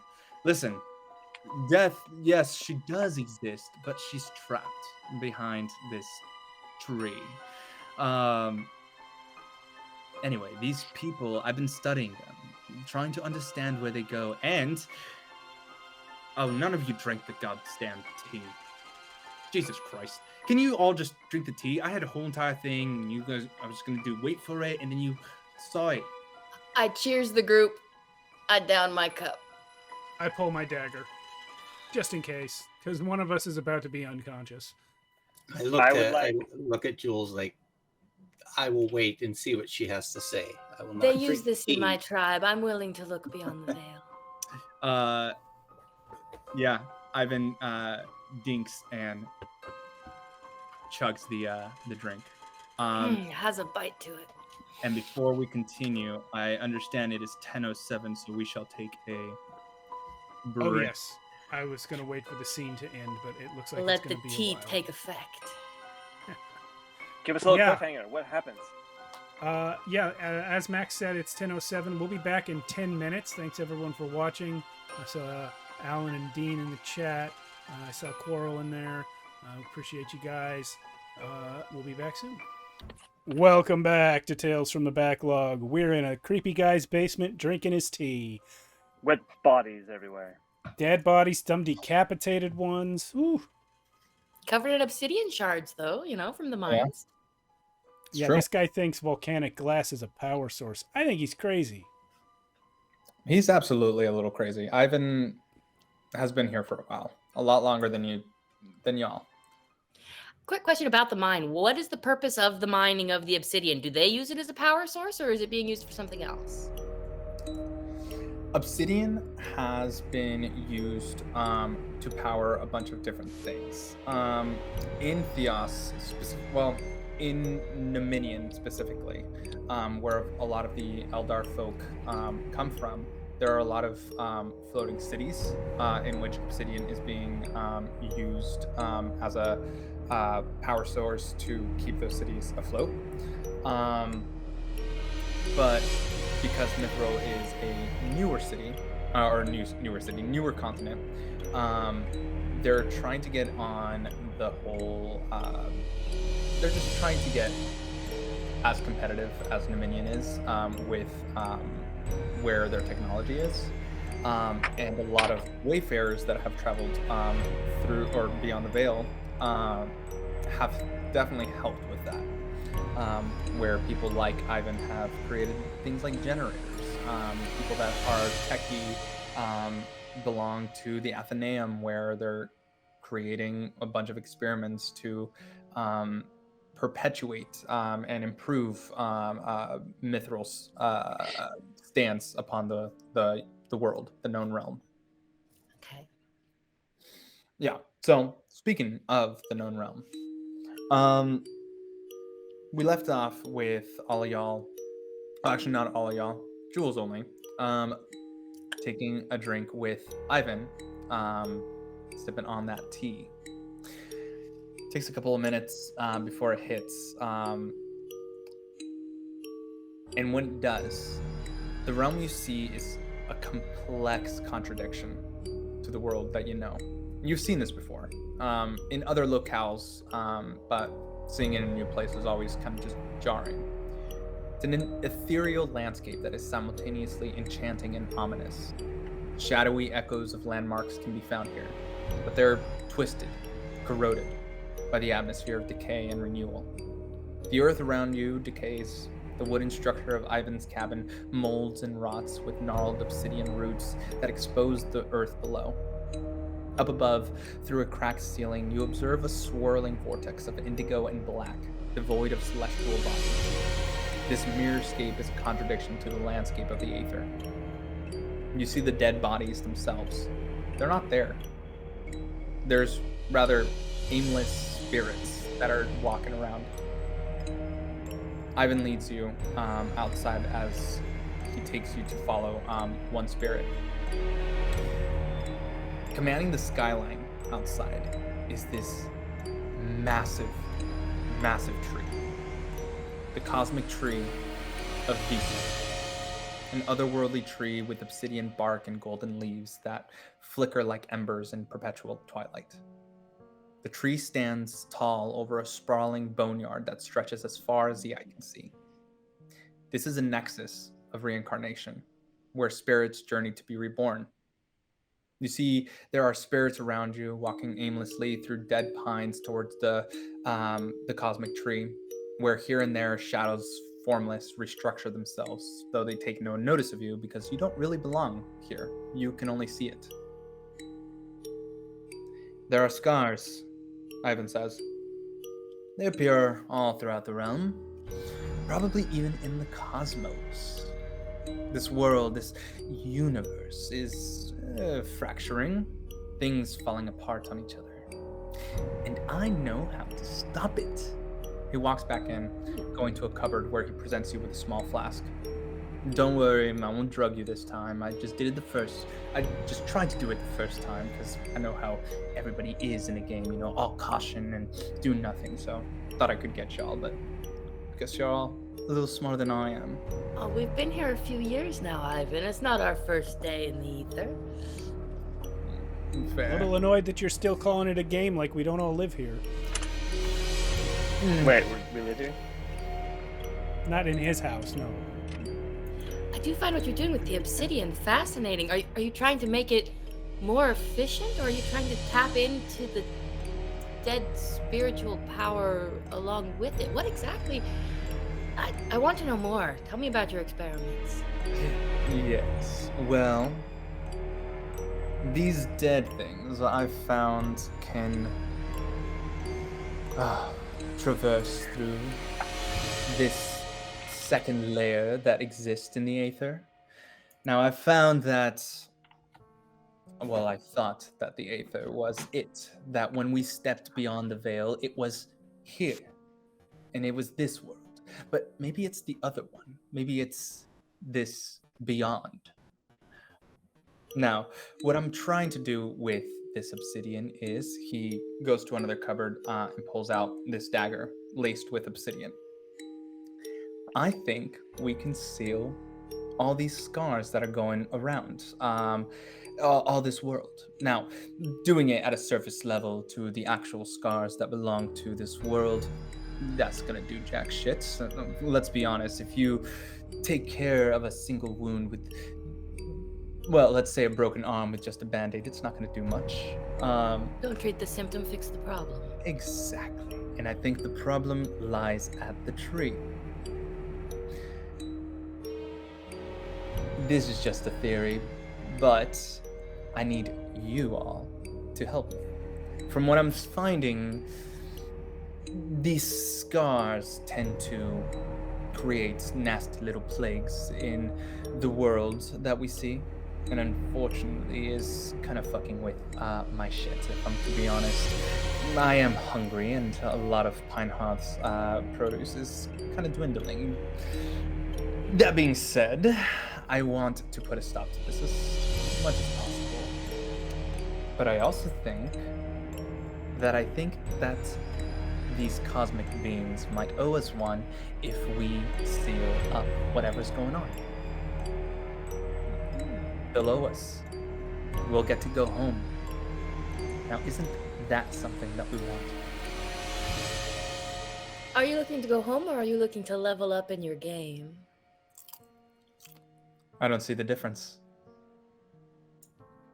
Fair enough. It's intriguing. I'm in. Let's experiment. Who wants to come? What? What are we? We're going on an adventure, Arden. We're gonna stab the earth with a dagger? We're gonna explore, see if we can find the world tree, sort of, beyond the veil. Because he told you to? Maybe you should have drank the tea. No. No, I don't think so. You've been seeing these scars that are popping up, right, Arthur? If we could Define potentially find a scars. way to stop the scars from popping up, if, like, you know, remember when we were little and we would ride bikes over the sidewalks and the trees, with the roots would pop up and it would break it and we'd fall because we'd hit the cracks wrong? What if the world tree's breaking the sidewalk? What scars are you talking about that I've supposedly The monster seen? we just killed, it came through and it created all those crystals. That was just some monster. That was not just some monster. That was so abnormal. Oh, we found this chimera type thing with these masks. I give a full description of what we did in the forest. Oh, fascinating. Yeah, some of the crystals that was created as it dissolved. You can't have mine. I'm not looking for yours. I already have my own. This theory of yours, Hmm. what are the risks? Well, the risk is we're completely wrong, and we seal up the tree or we get stuck in the beyond. Honestly, we're already stuck in one world. Why not get stuck in another? Make the best out of it together. So if you're wrong, we just get more stuck. Potentially, but there's If always ways to get out of a pickle. I've heard of wayfarers that have traversed through the Obsidian Veil and have made it back to the Aether alive after fighting some mirrors of themselves. All hearsay, of course, but come on. one of the people I shocked back mentioned something about that. A mirror they fought. Gives more credence to this story. Are we gonna go there with Ivan, or are we gonna go there instead of Ivan? No. You would go with me. You are a guide, is what you're saying. Of course, I've been down the mines before, but I need more people to help. And who better than my old group? I was I far like more it. into it until you said you were coming. Yeah, I like it that you're not sending us off to a place you refuse to go yourself. That part's reassuring. But the part where we have to put up with you the whole time, I don't dig. I'll just be a tour guide. That's it. You're so boring.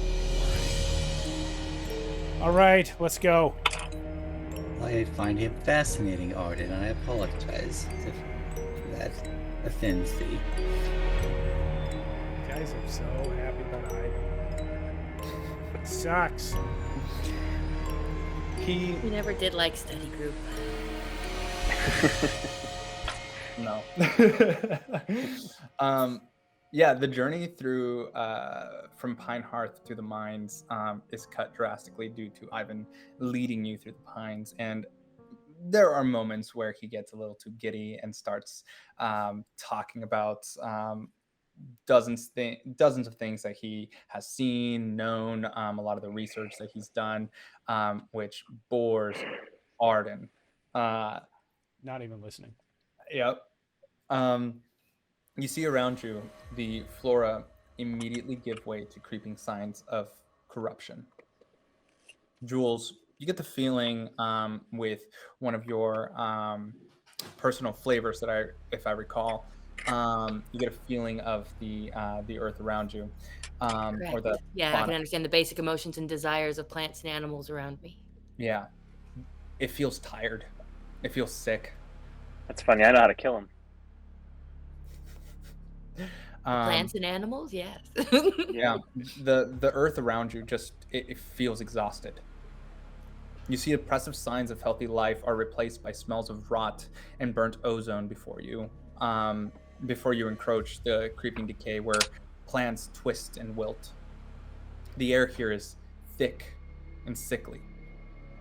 You pass through glitching fragments of locales that reflect your previous home before disappearing. Before, about an hour later, arriving at the edge of the Obsidian mine. You see Ivan steeling himself, touching the stone at the edge of the entrance. Oh, look at you. Oh, all right. Are you all excited as I am? Do you Nope. know what's causing this decay? This isn't all just from the splinters, is it? Is the mine causing this, or is this is heavier than anywhere else I've seen it? It's concentrated. There's, from what I've found, a lot more to this fissure, just because it's closer to our desired location. Intriguing. Yes, honestly so. There's a lot that I don't know about these fissures, I'm going to be honest, but on the experiment itself, come on.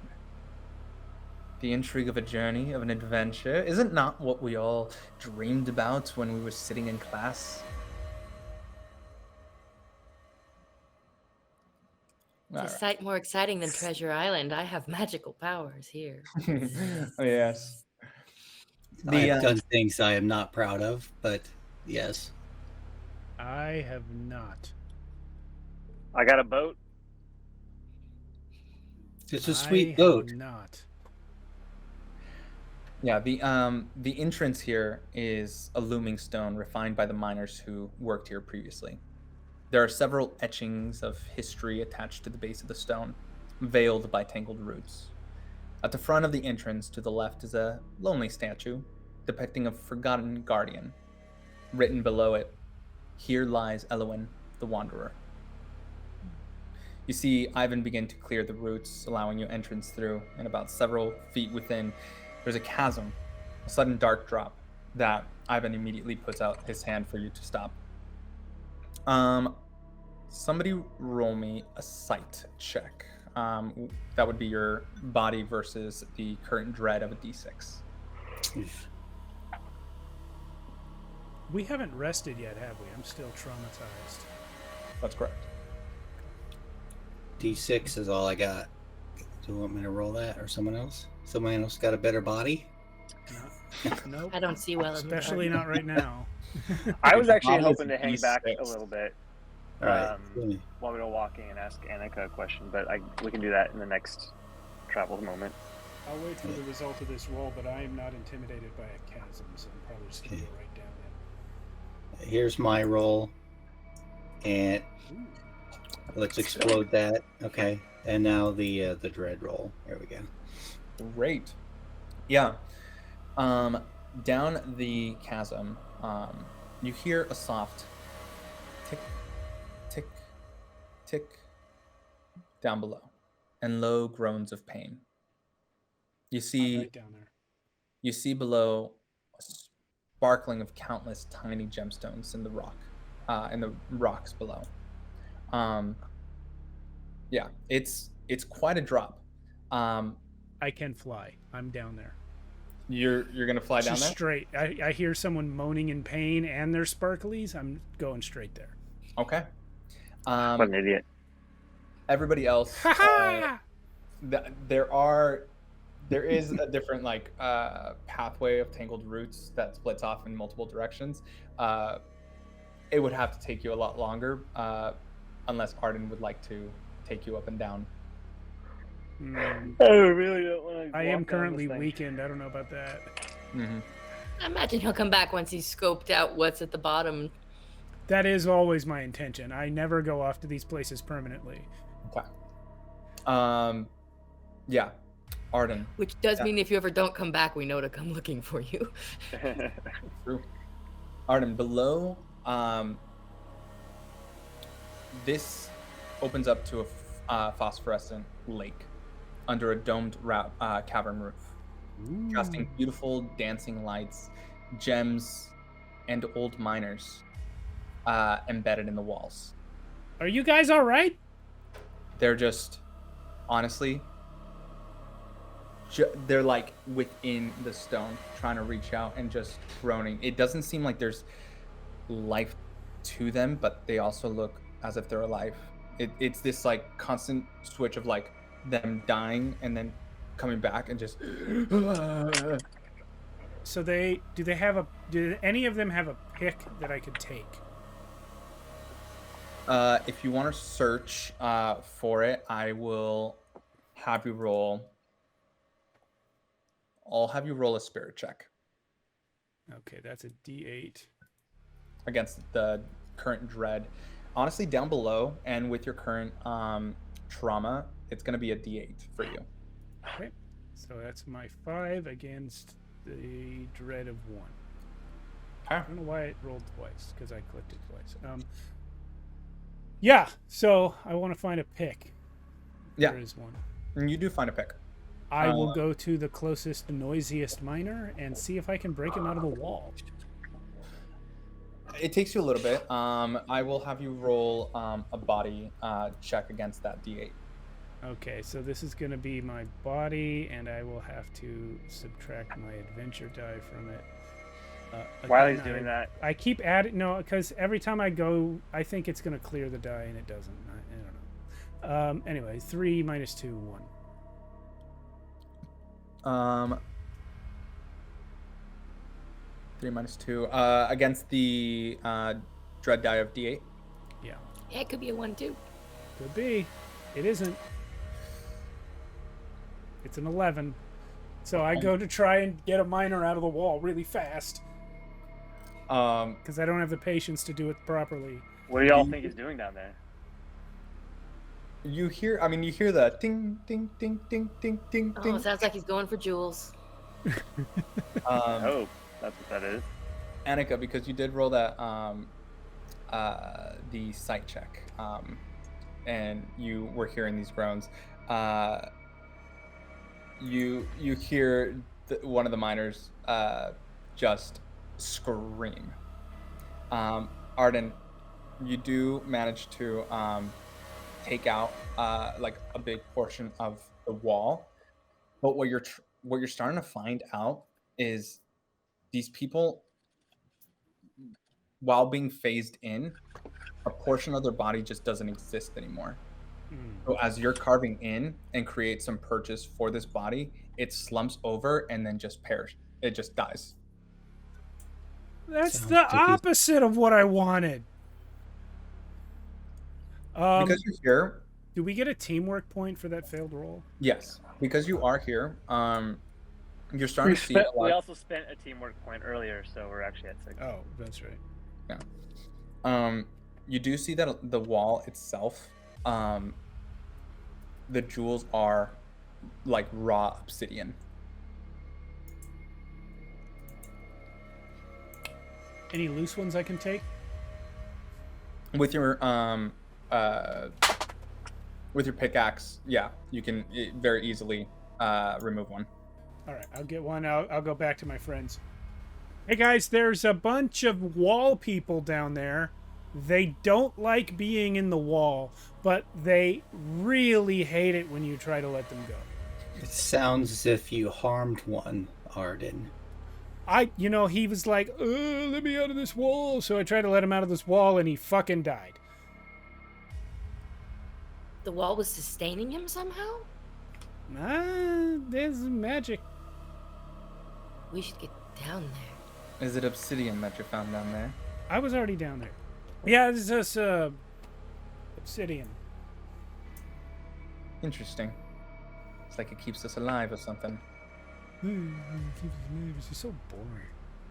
Arden, would you be a dear and start helping us down there, or are you just going to continue to mimic me? I'm just gonna carry him down. Okay, it takes you a little bit, but you are all down there under this phosphorescent lake. At the shoreline of the lake are spongy geysers that shoot up with ferocious force every few seconds, and a path to the beyond the lake to your right, leading behind a narrow passage around the lake. Up above it, it's very faint, but you see an overhang several feet above where a mysterious glow is, and as well as you seeing the miners stuck against the wall, all groaning in pain. What color is the glow? It's a dark blue. I told you. Wall These people. more souls. Can I examine the people in the walls against any lore or magic that I understand? Any sort of understanding of the magical effect or perceiving of what's going on here? I will say that Jules can probably infer a lot of what is going on, just based on her conversations with Ivan, as well as just seeing all these people. One, the obsidian seems to be keeping them alive. Two, at least from what you're looking at, the obsidian itself, the actual obsidian has a specific look to it. These gems don't look like obsidian gems.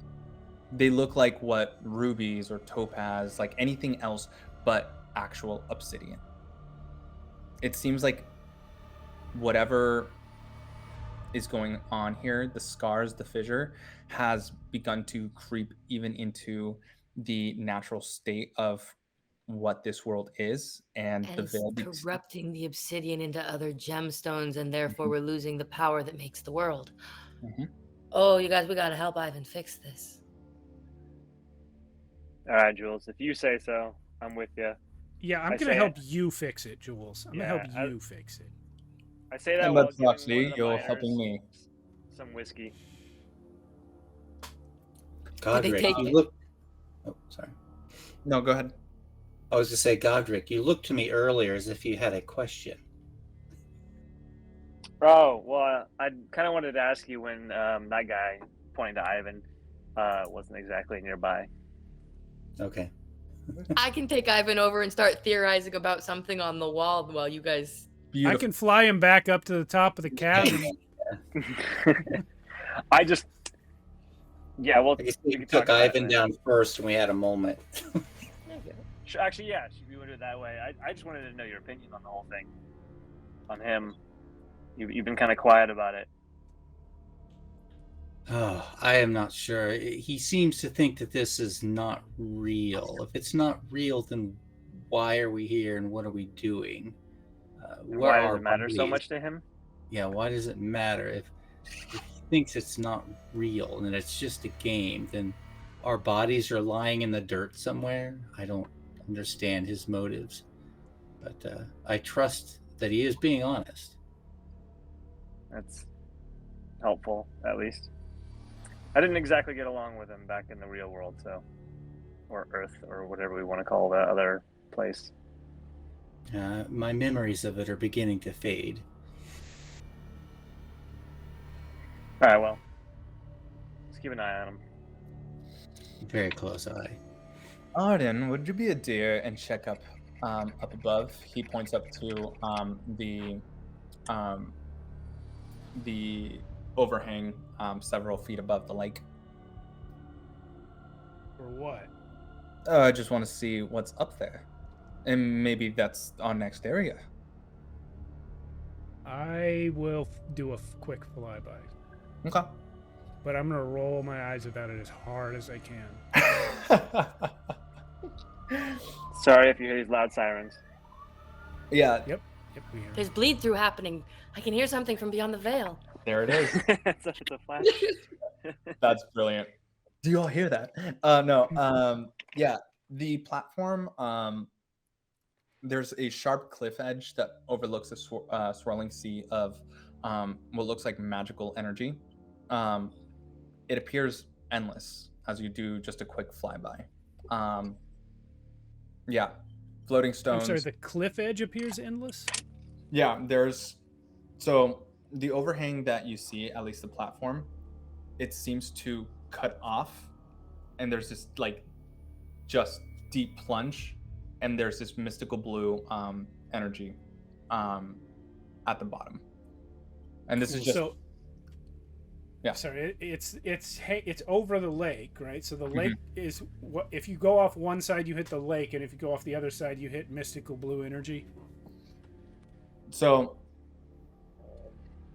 I'll describe it like this. So there is the lake right here. There's this platform up above it with another area back here.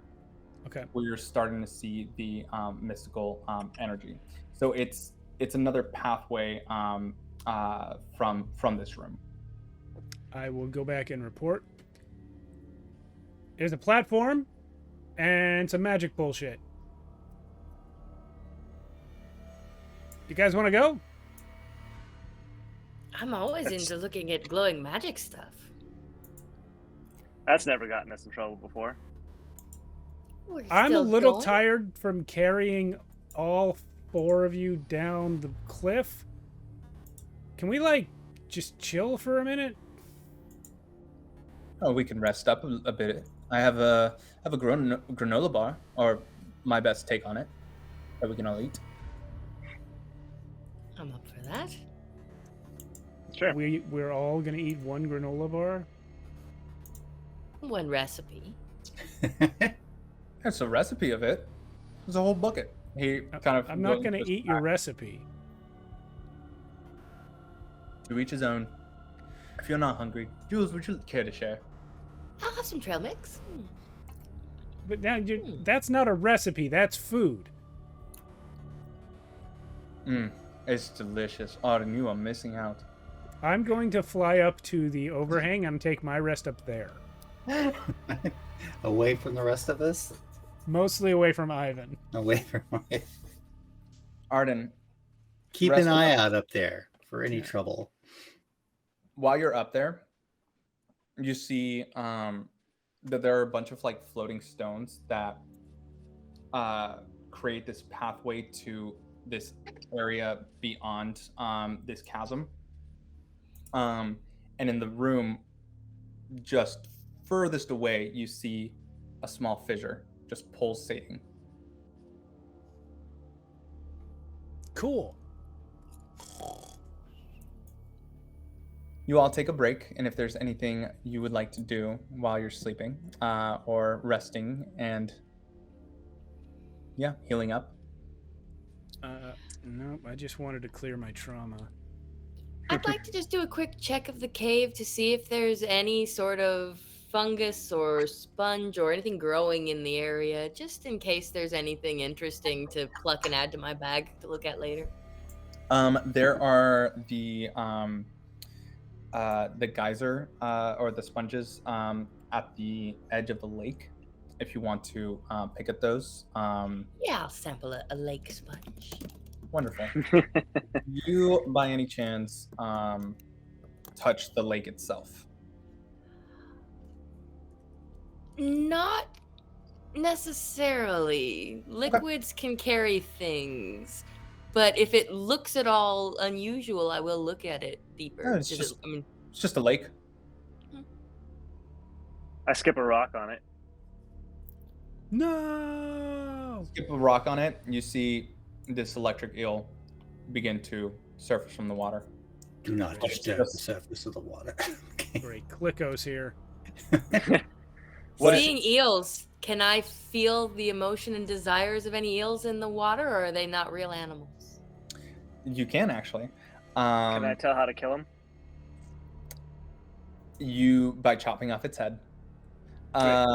Its desire is to be left alone.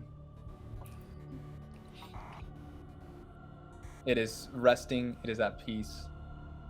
I don't bother it. Any disturbance within its zone will have it fight you. How about we don't go swimming if we can avoid it? Is there anything valuable with these eels? Like, have I heard of them before? Can I? Now that I've seen one. They're just electric eels. Okay, I'm a hunter. You know, I gotta. Yeah. Do we refresh our imagination points? Yes, if there are any spent imagination points, you can fill them up now. Because are y'all taking like a full time to rest, which would eradicate all conditions, reduce your stress to 0, and any imagination that you spent, you would regain all of them. Yeah, we want Arden to heal up.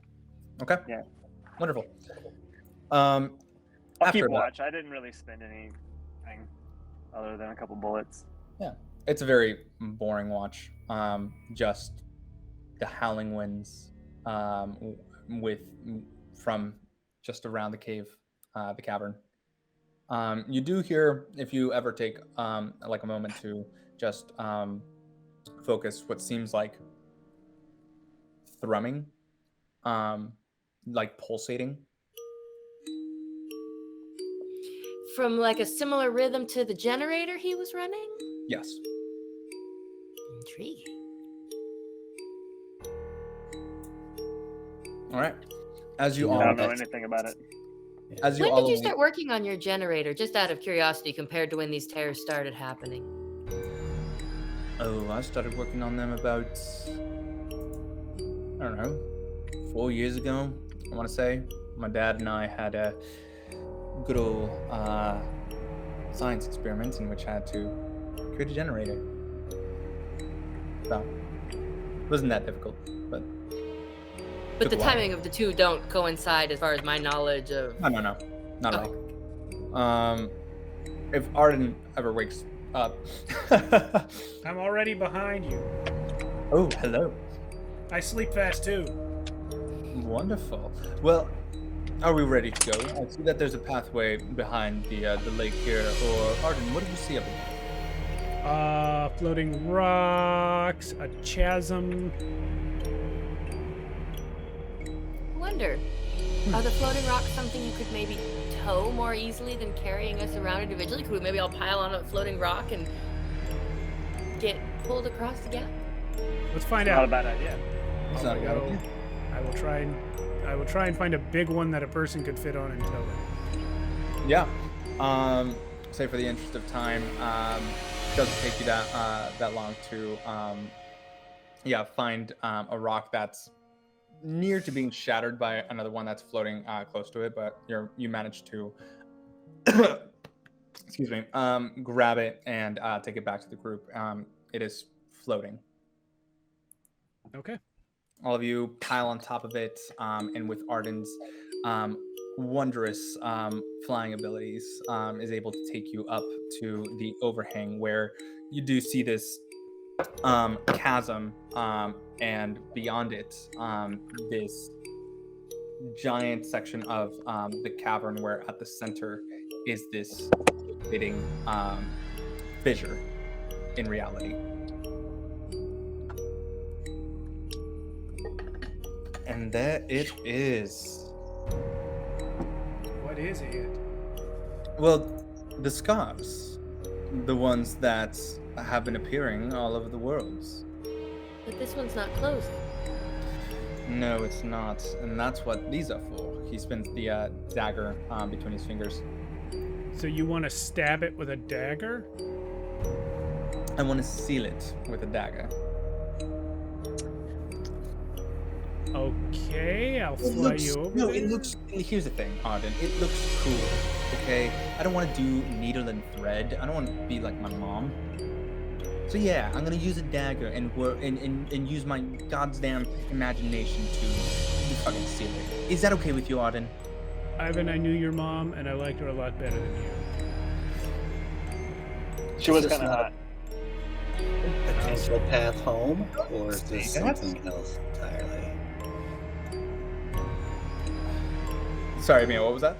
Was there a potential path home through this fissure, or are we stuck here forever, Ivan? No. From what I... So, here's the thing. Plunging it, it can seal it, but we don't want to seal it at the surface level. We have the strength of imaginations that this world grants us, that we can expand it and walk into the beyond without all being fucked out of our minds. And how does that help us close it? Well, By making it bigger and going in. we close the ones in there. Seal it from the other side. We gotta seal it from the other side. Then we're sealed on the other side. Yes, Arden. Try to keep up here. The tree. There are fissures in the tree that we gotta seal. And because it's a cosmic being, I'm assuming, if we play this game correctly, the gods will give us, I don't know, this option to go back home. You just... All right, What if it's you're more going like real first. life? I'm going to grab him and fly him toward the fissure. And I'm going to push him through. Okay. Wait! Okay, too late. Ivan, you okay in there? Yeah, you see, and it's weird to look at.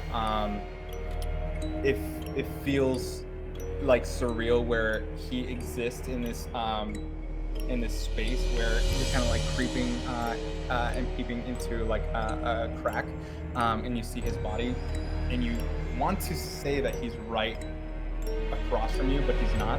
He just looks through the fissure and just holds up a thumb. Okay, guys, Ivan got weird, but he says he's okay. Okay. Well, really, I can get the theory of where he's going for, because if this world was built on our imagination and the whole world tree is an idea, and if we fix it, it might be a path home. If it reaches between all the realities, I'd dive through the fissure after him. Okay. Listen, usually I'm the guy that's like flying off ahead real fast, but I just gotta say, discovering an ancient cosmic being and assuming it will help you if you set it free from its prison doesn't seem terribly smart. I don't want to go home.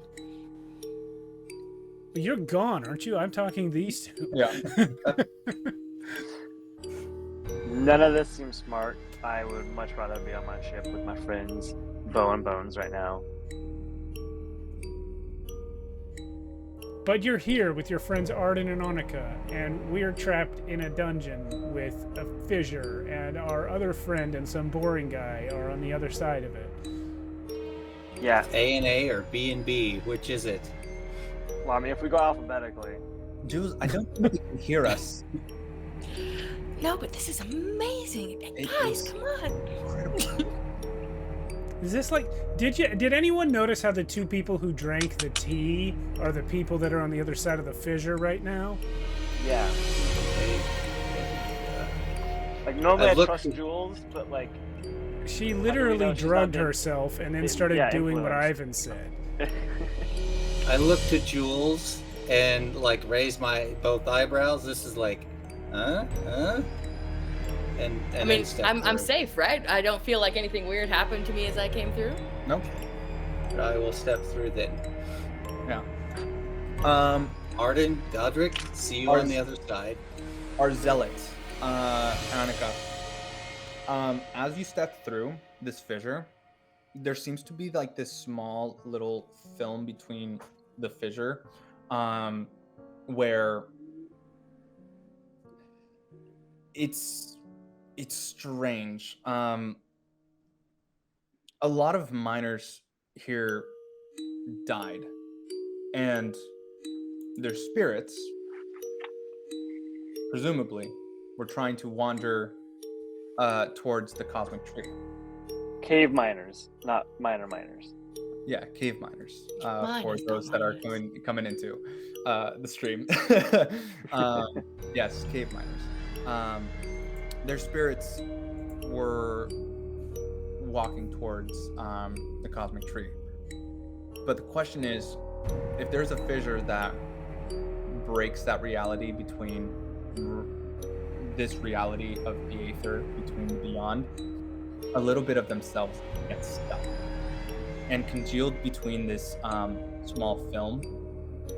It's very passing as you walk through, but it seems to have absorbed an amount of energy that honestly, it looks horrific, abominable. But with Ivan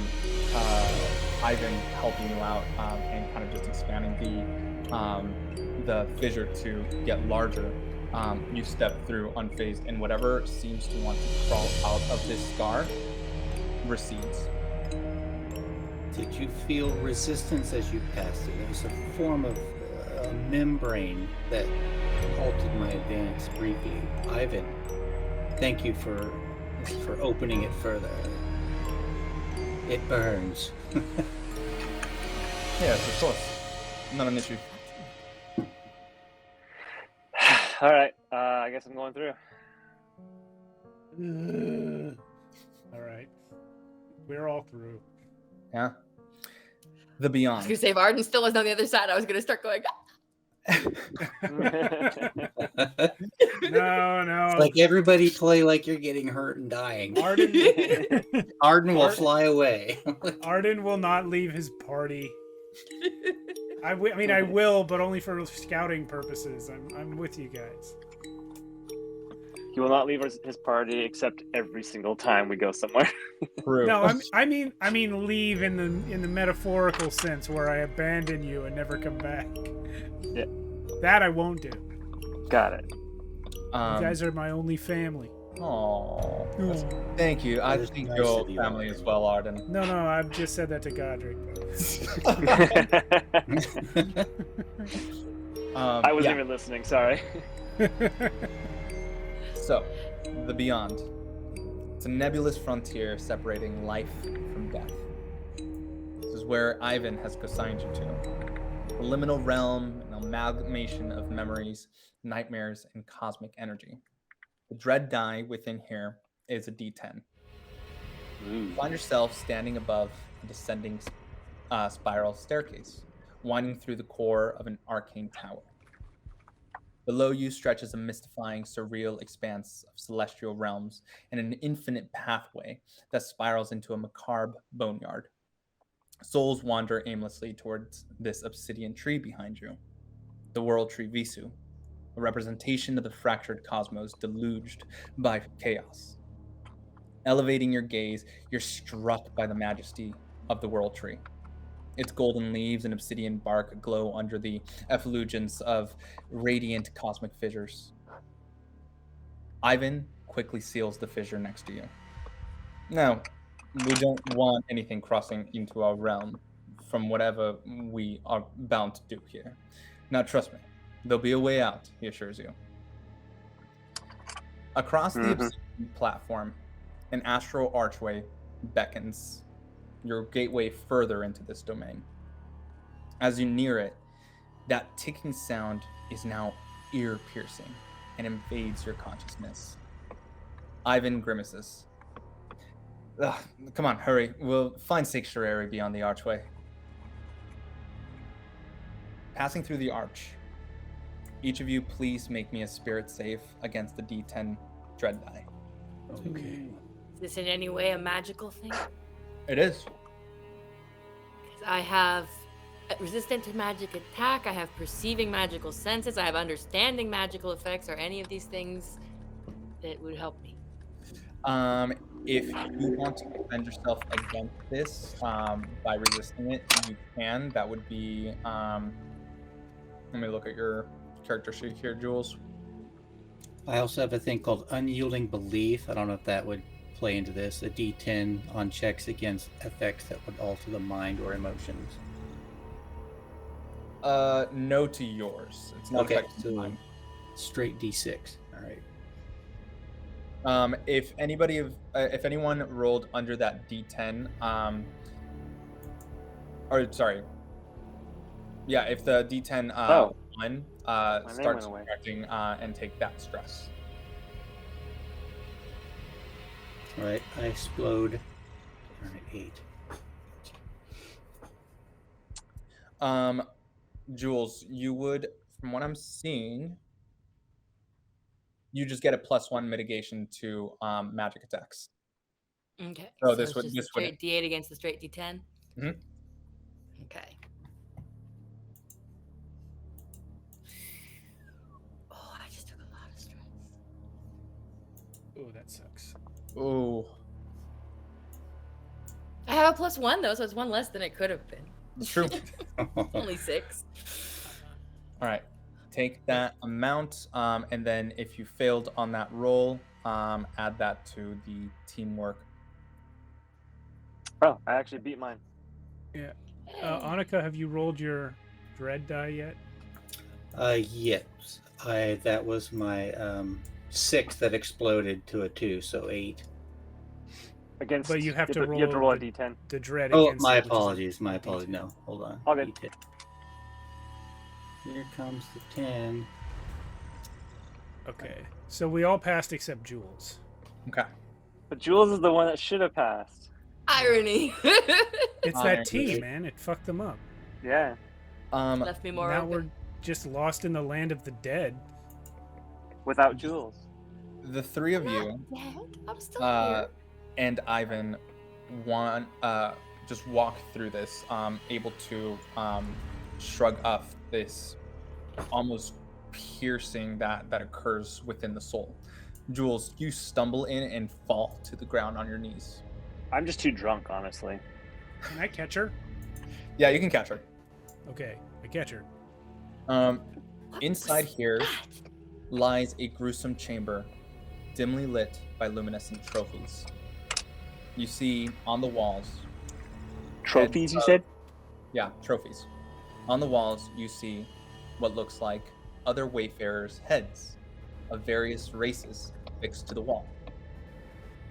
This horrific sight steals your breath. For some of you that might remember, there were some headless individuals Yeah. in Ivan's den. And I'm gonna I'll draw tell my you what. pistols. I'll tell you what I remember. I remember Ivan saying, as soon as we got through the fissure, we'll be safe on the other side of the arch, which And is a it's- funny thing for someone to say if they've never been in here before. Yeah. And That's pretty smart. as you say And that, not warning us about this gate.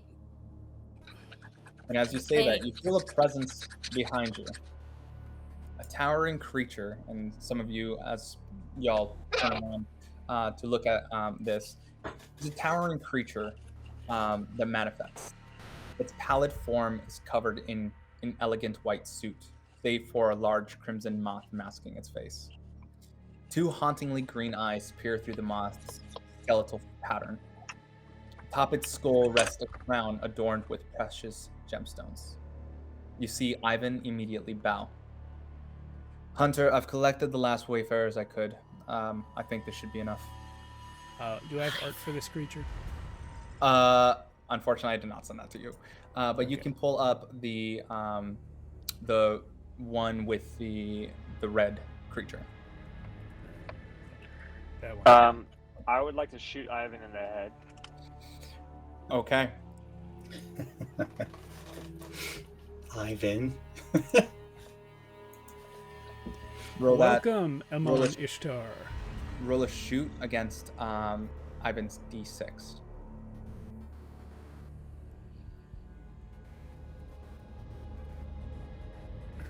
Damn. You got 8. I got 3. -2. But I'm firing my second shot too. Mm-hmm. My gosh. Now my Yeah, rolls you are burned gone. all your luck earlier. Jesus Christ. all those, Yeah. all those Done. D4 that went your way. Yeah, right? You shoot it, and you see this figure immediately. Its movement is erratic, and its voice this haunting drawl. As you shoot, it begins to move fast and blocks the form of Ivan, and it turns to you. Your pause is considerable. My what? Sorry? Your pause to believe My what? My pause? to believe Ivan is understandable. Consider this, though. Mother can save this reality from its own vices. She grants her followers the very essence of desire. These obsidian roots harmonize this melody. We reject the will of the void, for this is the path to freedom. Offer your imagination willingly and ascend to a superior realm. Like those guys? Yes, like those. Ah, fuck you. It just scowls. Mother, forgive me if they won't offer their imagination. Their soul should suffice. In this erratic movement, the hunter immediately seizes Ivan, unhinges its jaw, and plunges its toothy maw into the back of Ivan's skull. As Ivan! Wait. starts okay. screaming as you hear this just sickening crunch in Ivan's head. This is what we talked about. You see blood begin to ooze from the edges of the hunter's bleached skull, staining his pristine suit. Ivan That guy is was on your side.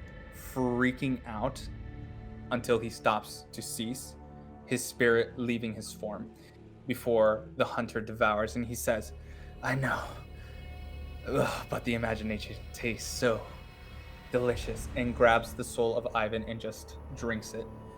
You see Well, the I hunter's imagine eyes you suck. ignite into a malevolent red. The obsidian roots surge from the ground as the hunter uses the imagination of, or whatever remaining imagination was left in Ivan, which was a lot, as he moves the obsidian roots, which surge from the ground and envelop and augment this hunter into a towering skeletal monstrosity adorned by a crimson moth. you see the dagger that Ivan dropped fall to the ground. On the on this hunter's massive form, you see 3 glowing scars. One on its right arm, the one on his left is blue, and the one on his chest is pink. Around you, the room begins to crumble as the support system of the roots begin to leave it. Instinctually, all of you need to run. I need everyone to roll me a body save as you try to escape unscathed into the other room. I need Hopefully, the fact that I'm in Arden's arms is going to help me because I do not have body. 4 Here we go. real quick, just physicality. Who was the closest to where Ivan just got eaten? Out of the 4 of us. That would probably be, I'm going to say Annika, actually. I'm gonna. Is the dagger on the ground between me and Annika, or Yeah. is she just? All right, I'm gonna fire a shot at the dagger to try to like push it towards Annika Okay. on our way out. Joshua. I'm gonna say that's gonna be an easy thing for you to do, specifically in the distance that you're at. So you shoot the dagger skidding, hitting Annika's boots. And then I'm gonna yell, "Run!" Okay. Annika, do you I pick up the dagger? Yeah, I'll reach down to grab it as I prepare to give myself some distance from this thing. Okay. have Agile Escape, which gives me a bonus D4 on a reaction to dodge rolls that grant the protection condition. Does that apply here? This would apply here, yes. Great. So I'm going to get 2D4 on this. And what's the dread die we're rolling against? E10. 6 versus 10. That's lovely. Meets Ah. it, beats it. There we go. Let's go. I'm alive. I got 5, I'm alive. and that's a 7. I am not alive. Wait, maybe I can buff it somehow. Probably not. Why do I keep rolling 3s now? It is the way You of can things. buff it somehow. We have teamwork points. This would be a good time to escape. I would say teamwork points. Is a May good I spend. borrow a team point to beat the 4 that I have to beat? I only need 1 point. I would think This is so. up to the team. I vote Yeah, yes. I say go for it. Yeah. Spend it as you need. I would like to spend a point. Oh, sorry, Kitty. As I run, I would like to do an Imperial decree. Okay. Try and weaken Yeah, this beast. I will spend 2 more if nobody objects, so that I will also pass. I think all of us surviving the running away is worth spending it. Yeah. All right. So you're doing an Imperial Decree? Yes. In the name of the Yasari Imperial Court, I banish thee, beast, if you shall leave. If not, then we shall kill you. It is by decree of the Imperial Army that I do this. It is just laughing. The Imperial Decree has no power over this creature. Figures. But as you're Fine.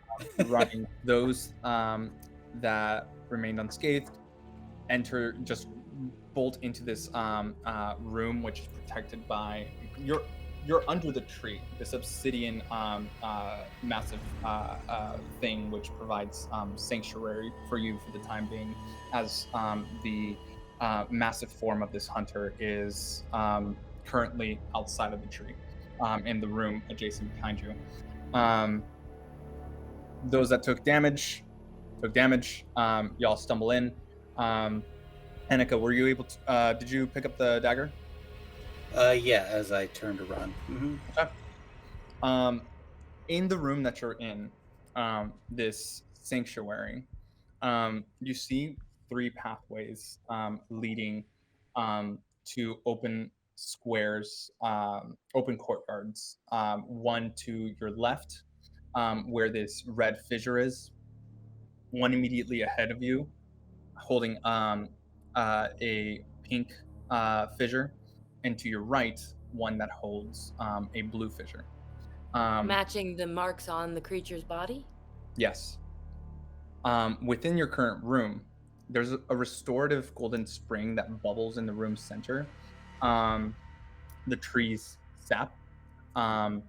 If y'all take a rest here, I'm letting you know during combat, you all take a rest here during combat and return back to the zone. This will replenish half of your imagination, remove any conditions you have, and reduce 1 point of trauma, also granting you -3 stress. Note that the spring's benefits reset after 2 rounds. So if you use it, it won't be ready until 2 rounds. Yeah, but beyond the spring lies these adjacent rooms, Site Alpha A, Site Alpha, Site Beta, and Site Gamma, all that correspond to the colors of the creature's scars that it has on its body. Alpha's red, beta's pink, gamma is blue. Mm-hmm.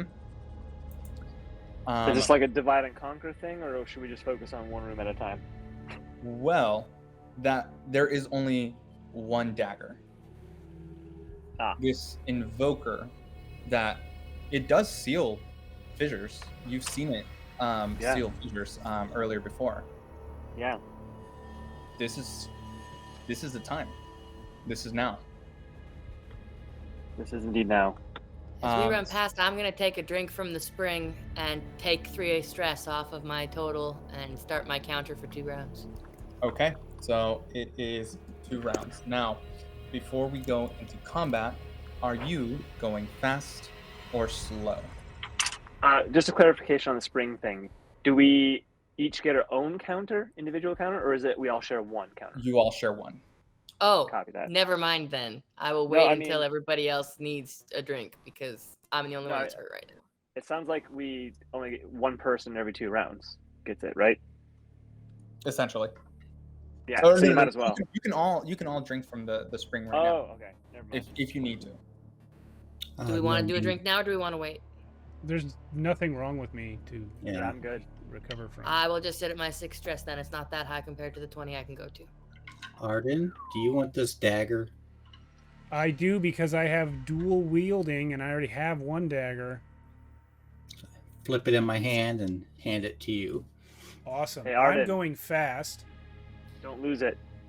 In that case, I'm also going to go fast and touch Arden's dagger. You get a d4 plus 3 to your next attack. Cool, because I'm flying right back at that thing and stabbing it. Figured. Okay, so are you heading to the room to your left, straight ahead, or to your right? I guess Arden's picking. I thought I just said I was flying right back at the monster. The monster is currently where you're at right now is under the tree, basically acting as a form of protection. The rooms outside are the rooms that you're going to. I'm going to tell you this right now. Where the monster is, this hunter, it's too far away for you to actually attack head on. Okay. In character, I don't understand why I would suddenly want to go into one of these rooms instead of going back to fight the monster. Mm-hmm. So maybe someone else should go first. I'm going to go slow, but I'm going to yell out, what's your least favorite color? Out of these His 3, chest Arden. is pink. Start there. Start with the pink. Straight Okay. ahead. I'll go in the pink. All right. So many jokes. Yeah. I'm gonna say with your starting 3 AP, it takes 2 to move there. Oh, but your movement doesn't cost any AP because you're light. Is that correct? It says I can perform an additional move action without spending an action point. Then yes, it would only take you 2 AP to get to engaged with a fissure. That's what I will do. Okay, so you only spend 1 AP, and you're close to the fissure. Are you plunging in the invoker, this dagger, into it? Yes, I am. But first, I had a question. Jules, was it the invoker dagger that you blessed, or the other one? Whichever one you appeared to be brandishing, about to get ready to stab, is the one that. So whichever Well, one you were holding in front of you the furthest. I was dual wielding them at the time. Whichever one would have been in your Okay, dominant let's hand. just say it was the already fancy one that is now even Excellent. more fancy. A note, sorry. At the start of the round, I need to roll a d6 to determine the action of the hunter. It Okay. acts not in a physical way, but in sort of a metaphysical way. I rolled a 3. I am increasing Wayfarer's current stress, doubling what they currently have for the round. So, if you start at 0, you are currently at 10. Wait, that doesn't. How does that double? That's, Wait, what? Oh, I'm sorry. Increases current stress, doubling what they currently have for the round. Sorry. If you're at 0, you're okay. If you're at 1, it would go to 2. My 2 to 6 4. puts me to 12 now. Yes, 6 to 12. Okay. Sorry. Hey, Glad that we decided not to drink from the spring. so glad we decided to follow you into this place. Love you, Jules. to be fair, that was all Ivan's idea. Already And looks so Annika right. said he wasn't lying, which he wasn't technically. We Yeah. just About didn't the ask if he was killing, yeah. serving the hunter. He wasn't lying when he drugged you either. So Arden went fast. He went there and plunged the dagger in. That's going to be the end of your turn since you only had 1 action. We'll get to what happens when you plunge the dagger in during the next round. Who else is going fast? I already went. Okay. I'm you slow, staying- so I would say I was going slow, following Arden is lead. Go where he has opened the fissure or sealed it. Or... Okay. Jules, are you staying in the same zone as within the sanctuary? My understanding is I can't move and have acted with the fast, so yes. Correct. Sweet. All right. Those who are going slow. So I think you explained this in the beginning, but I just want to clarify. My AP doesn't reset from the last battle. Or no, actually we took a rest, right? So that would have reset it. Correct. Okay. Then how many points do I need to spend to get into the This would be 2 points to get to where Arden is. Okay. I want to go in and ready my pistols for whatever I gotta shoot. I don't know what I have to shoot yet. I'm following that same plan. Moving you in. We'll say y'all surround the fissure. Up above the towering white pallid form of the hunter looks above you. You see its eyes gleaming this bright green, the moth over his face, this dark red, just flapping about. Top of the round, rolling my d6. Top of the round to you. All must roll a mind against the hunter's Song of Desire. So you're rolling a trauma roll. And so would this where my unyielding faith will come in, a D10? Yes, that instead is where it would because come of a in. mind attack. Okay. Now, is it Versus- something I can use my anything of mind magic or lore knowledge or resistance? Unfortunately not. Unfortunately not. Okay. And this is versus how much dread you said? D10. The current. Oh, this is against D10. I beat mine with a Okay. D4. 10 V10. All right. Here comes my roll first. And then I beat mine too. by the dread, so I did not pass. Okay. Okay. That is a teamwork point. Okay, I have rolled a -2 to his 15. Okay. that is a fail. Really? I failed too, so it's okay, Arden, but not as badly. So that is Maybe So you is use, that- maybe you could use some teamwork points. How many people? We had 3. How many people failed? I did. Just the 2 of us? That's 2. Okay, well, there we go. Oh my goodness. Okay. So that is what the hunter does. What does that song thing do? It gives you a point of trauma. Oh, I've had Point that before. trauma. I don't Okay. know. Captain Godric Wickham, Yeah? as Arden stabs into this fissure, roll me a 1d4.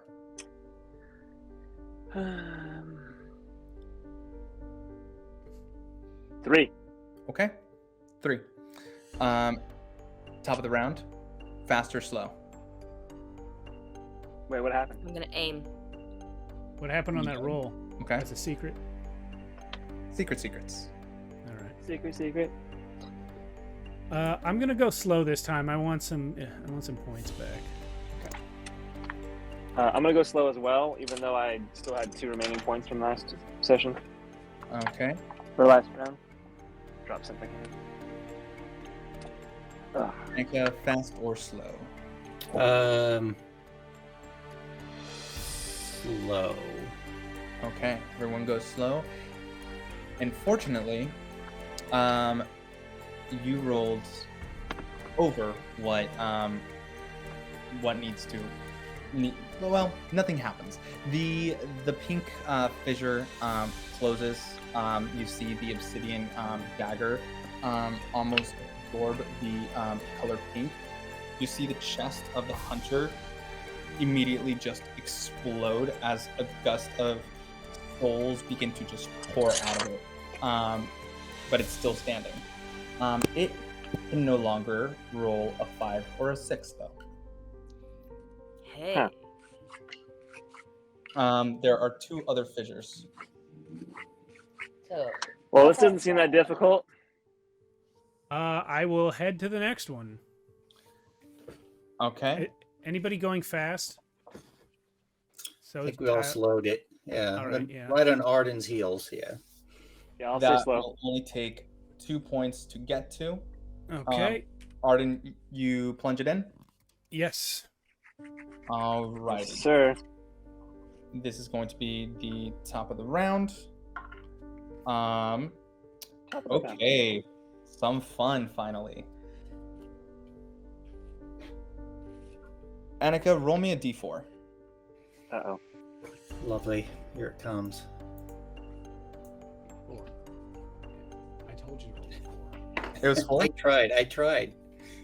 You tried your best. I rolled a 2. Oh, 2? Okay. Well, it might be a little better.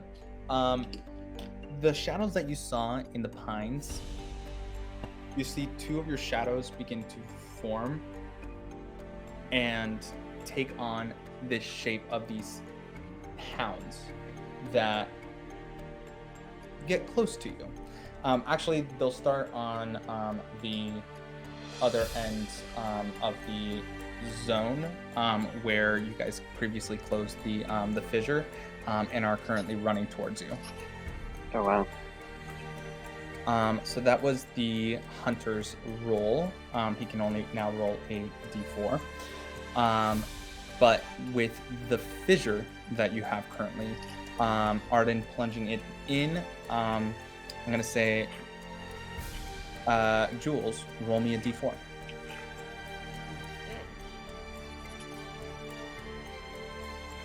Three. Okay. Nothing happens. Are you getting annoyed? The fissure closes up.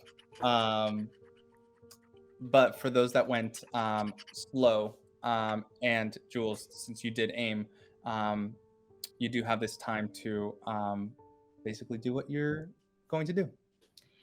I would like to shoot at the 2 dogs with my 2 shots, and I get a +1 to shoot with my staff and a +2 for aiming. So my understanding is I roll my shoot and add 3 to each, but -2 for doing 2 shots, or does that not?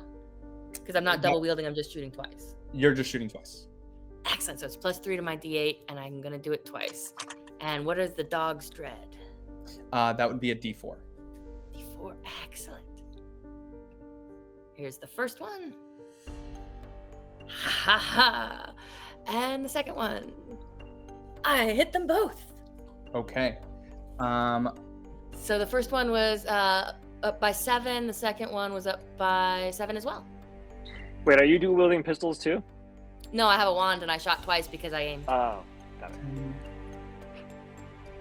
Minus that D4. Oh, shoot. Okay. Dang. You got them low already on those 2 shots. Okay, they're still up. Everybody else that went slow, you have the option to do your turn. You see 2 shadow walkers behind you. I see Jules shoot it, and I would like to follow up because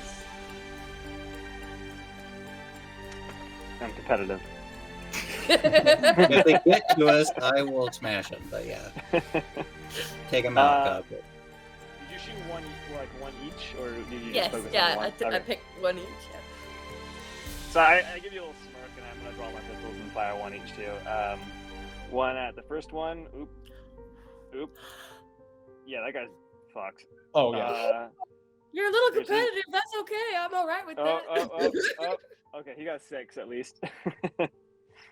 So 16, 20, a lot. Minus 6. Yeah. Let me do the second one real quick. Yeah, do that second one.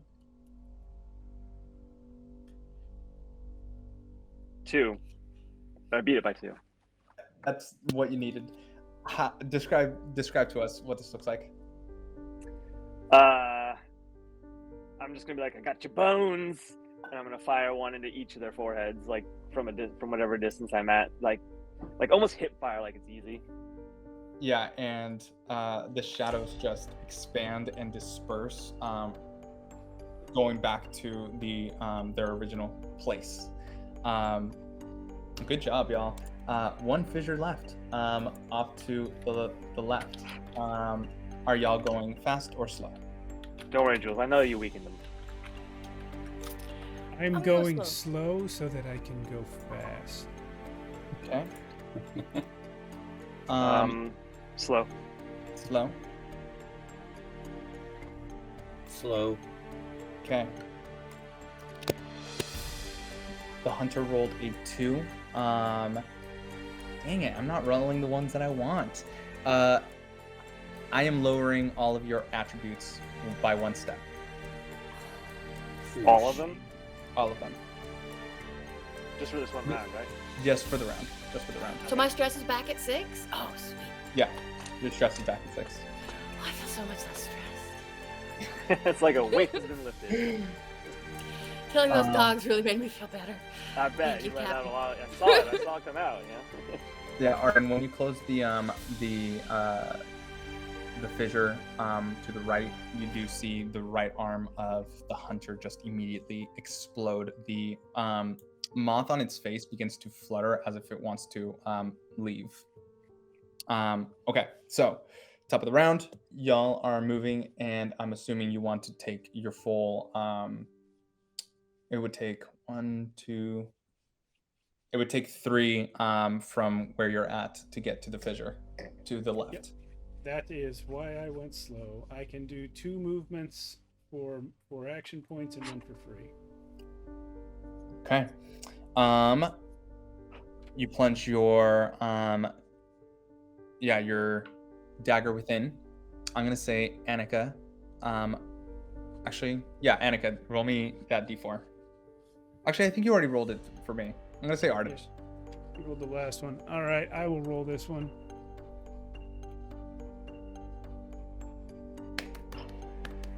That's what he was waiting for. What I was waiting for. This is a don't roll a 1 situation, because You're welcome, Max. Thank you. I was waiting for one of y'all. I'm so glad Two it's on the turn that we're all actions. down a step. And you're all Oh, yeah. down in this round. You all moved. Actually, it's the top of the round. But when plunging your dagger in, this what I'm gonna call soul goop begins to as it's being absorbed into the blade. That creature that Annika saw in that like little film between the scars begins to expand and warp. The blade that you have bursts and breaks as this huge monstrous creature, the one that you see before you, just burst out, this accursed abomination. Hey, buddy. It just looks at you. So we saw this guy, this hunter guy over there. He said some shit about your mom, dude. okay, sunshine. Oh my gosh. Okay. Alrighty. Start of a new round. You see the left arm immediately explode. It can't do any of its fun little features, but you do have this last abomination to contend with. It's gonna go slow because it just got birthed into this world. Cool. So everyone else, fast or slow? Yeah, we're all going. I'm going slow. I'm Oh, going so fast that's so I can burst it back out of this world. Okay. Yeah, I'll go fast as well. Try and hit it I never with even my- came into this room yet. That's true. You are considered out of range currently from this creature. Annika, you are on the heels of Captain Godric Wickham, and because of Arden's nimbleness, is able to be engaged with this creature. As per usual, Arden is alone in a zone with the creature. And so- in the area of the Golden Fountain, I'm in the adjacent zone, yes? Yes. Yes. Hey, Okay. Are you a friendly ectoplasmic entity?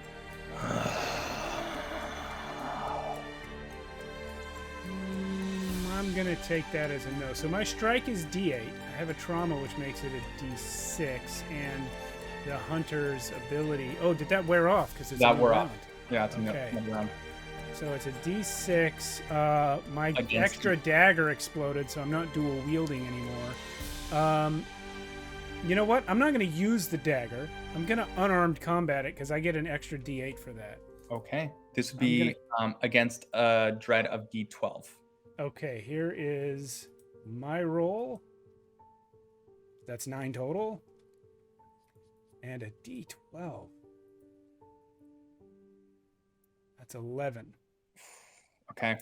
You You guys want me to spend 2 points to bump that? Yeah, I'd Might say as well. bump it. Absolutely. We've got 5 left. Might as well use it. But he won't take any damage unless I bump it 3. correct. Wrestle that demon. Bump it. Whoop, 23. Oh no. All right. I spent 3 points. I deal 1 damage. Okay. 1 damage. I just, you know what I do? I probably just headbang it, and then my head's all goopy. Yeah, it's just this goop that just like trails off and then just drips from your nose. Okay. Annika, I believe you said you wanted to go fast. Yeah. I don't know if I can close the distance and strike this thing or not. You will. I'm gonna say sure.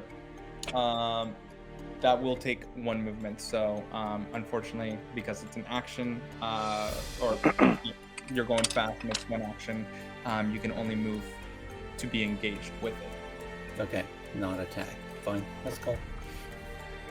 Those that are going slow, Captain Godric and Jules.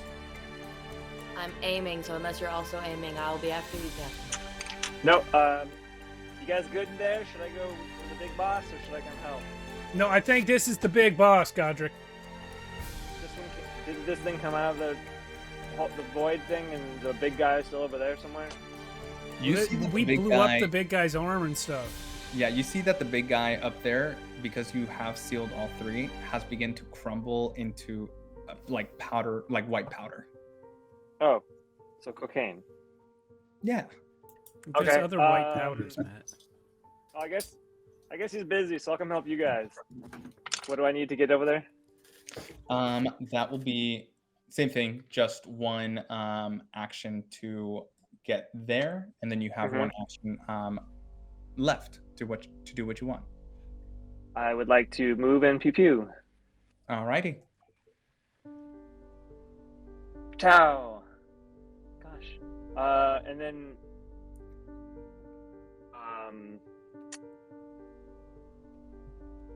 what is I'm sorry, what is his dread? D12. Holy shit. Yeah. Well, that missed, so I'm gonna roll my second attack.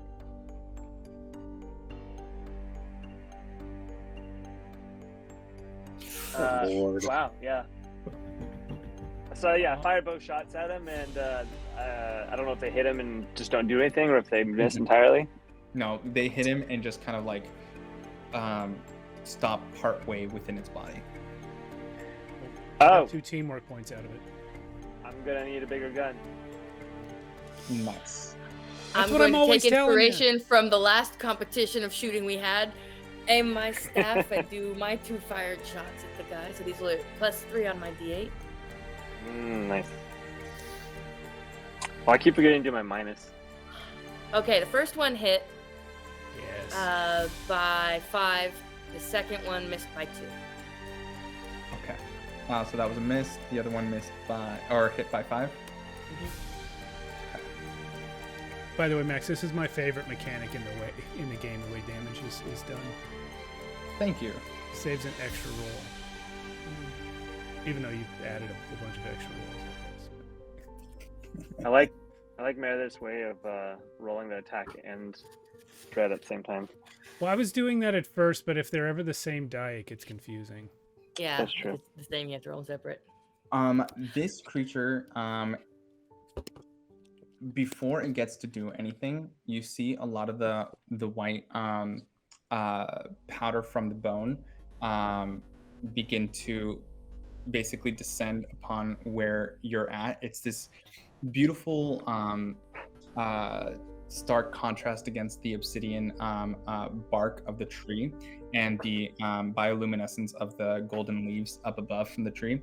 But as they start to fall upon where you're at, before this abomination begins to even attack you, the dust begins to whirl around you in this blinding monochromatic void.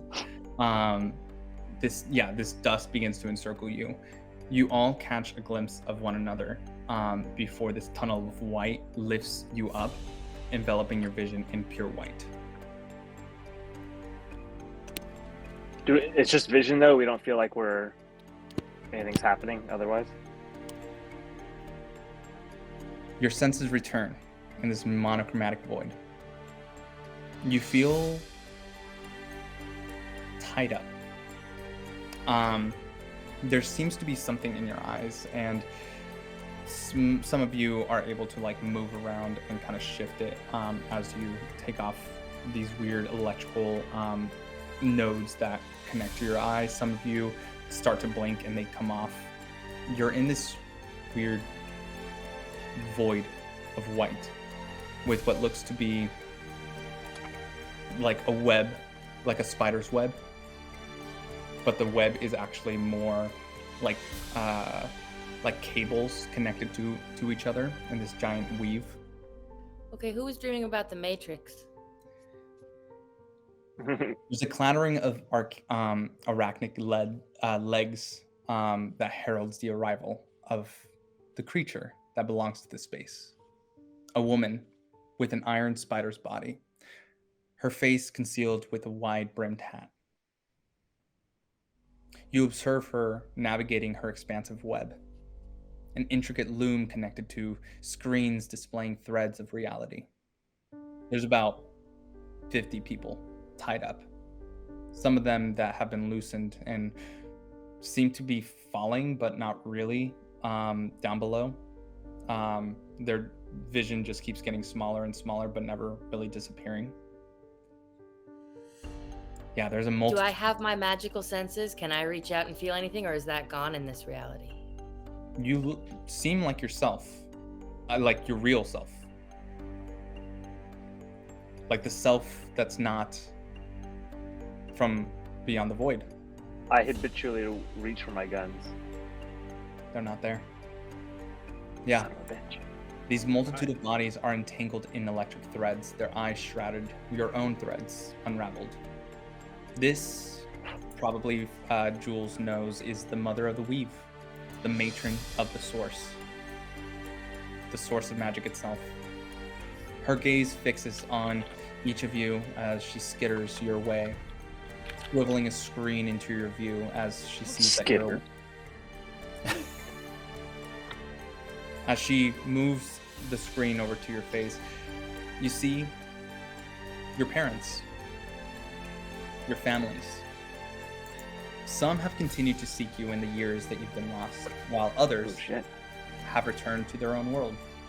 It depends on what family you come from, as some of them are despondent, staring only into screens to watch their shows, or your dad's in a cubicle, just looking over his job. Life continues, even for the parents of the lost children in the void. There was an argument that Arden had about the reality of life and the length of time that y'all experienced in the Aether. What really is reality? Is your time in the Aether now your home? Or is this your home? The cosmic web spinner skitters to the heart of her web. The clacking of keyboards typing echoes in the empty space, and on the screen before you, a word is typed. H-O-M-E.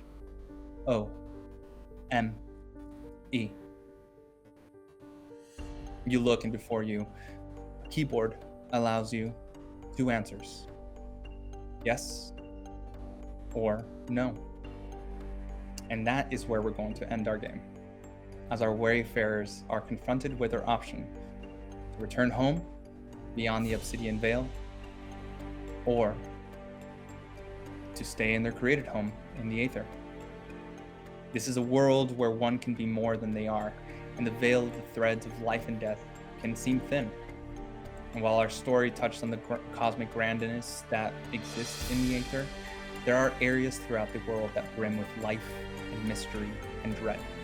A world waiting for you. Thank you all for watching. I know it went a little long, and for being a part of Beyond the Obsidian Veil. Have a wonderful night. Episode Max. 1. Episode 1. That was so much fun. Great job. Woo! Thank Awesome you all. game. Thank you Awesome all. game. Awesome adventure. And spoilers, Arden's leaving his little web thingy, and he's staying right here on the web. He's not typing on that computer. He's going after the matron. As he You would. want to go play with Mama, huh? I don't care if I can't fly here. I'm climbing after her. That's hilarious. Oh my This gosh. is where our bodies have been. Oh. Yeah. Yeah. I mean, technically true. Your bodies were real in the Aether, but also not. Who knows? All right, gang. Thank you to everyone for watching. Thank you to everyone for playing. And thank you especially to Max for not only running tonight's game, but inventing tonight's game. So props for that. We had a great time. And then on, let's see, this week on Friday, episode, what are we on? 13 of Shadows of Arconia Campaign 2. And then the following day on Saturday, the finale of Nightmare City in EZD6 Wasted World. And then next Monday, we have Tales from the Loop again, which was previously scheduled and postponed. but this time we're actually going to do it. Right? So that'll be also a part 2 of 3. So thanks for watching. We'll see you next time. Have a wonderful evening. Woo! Thank you.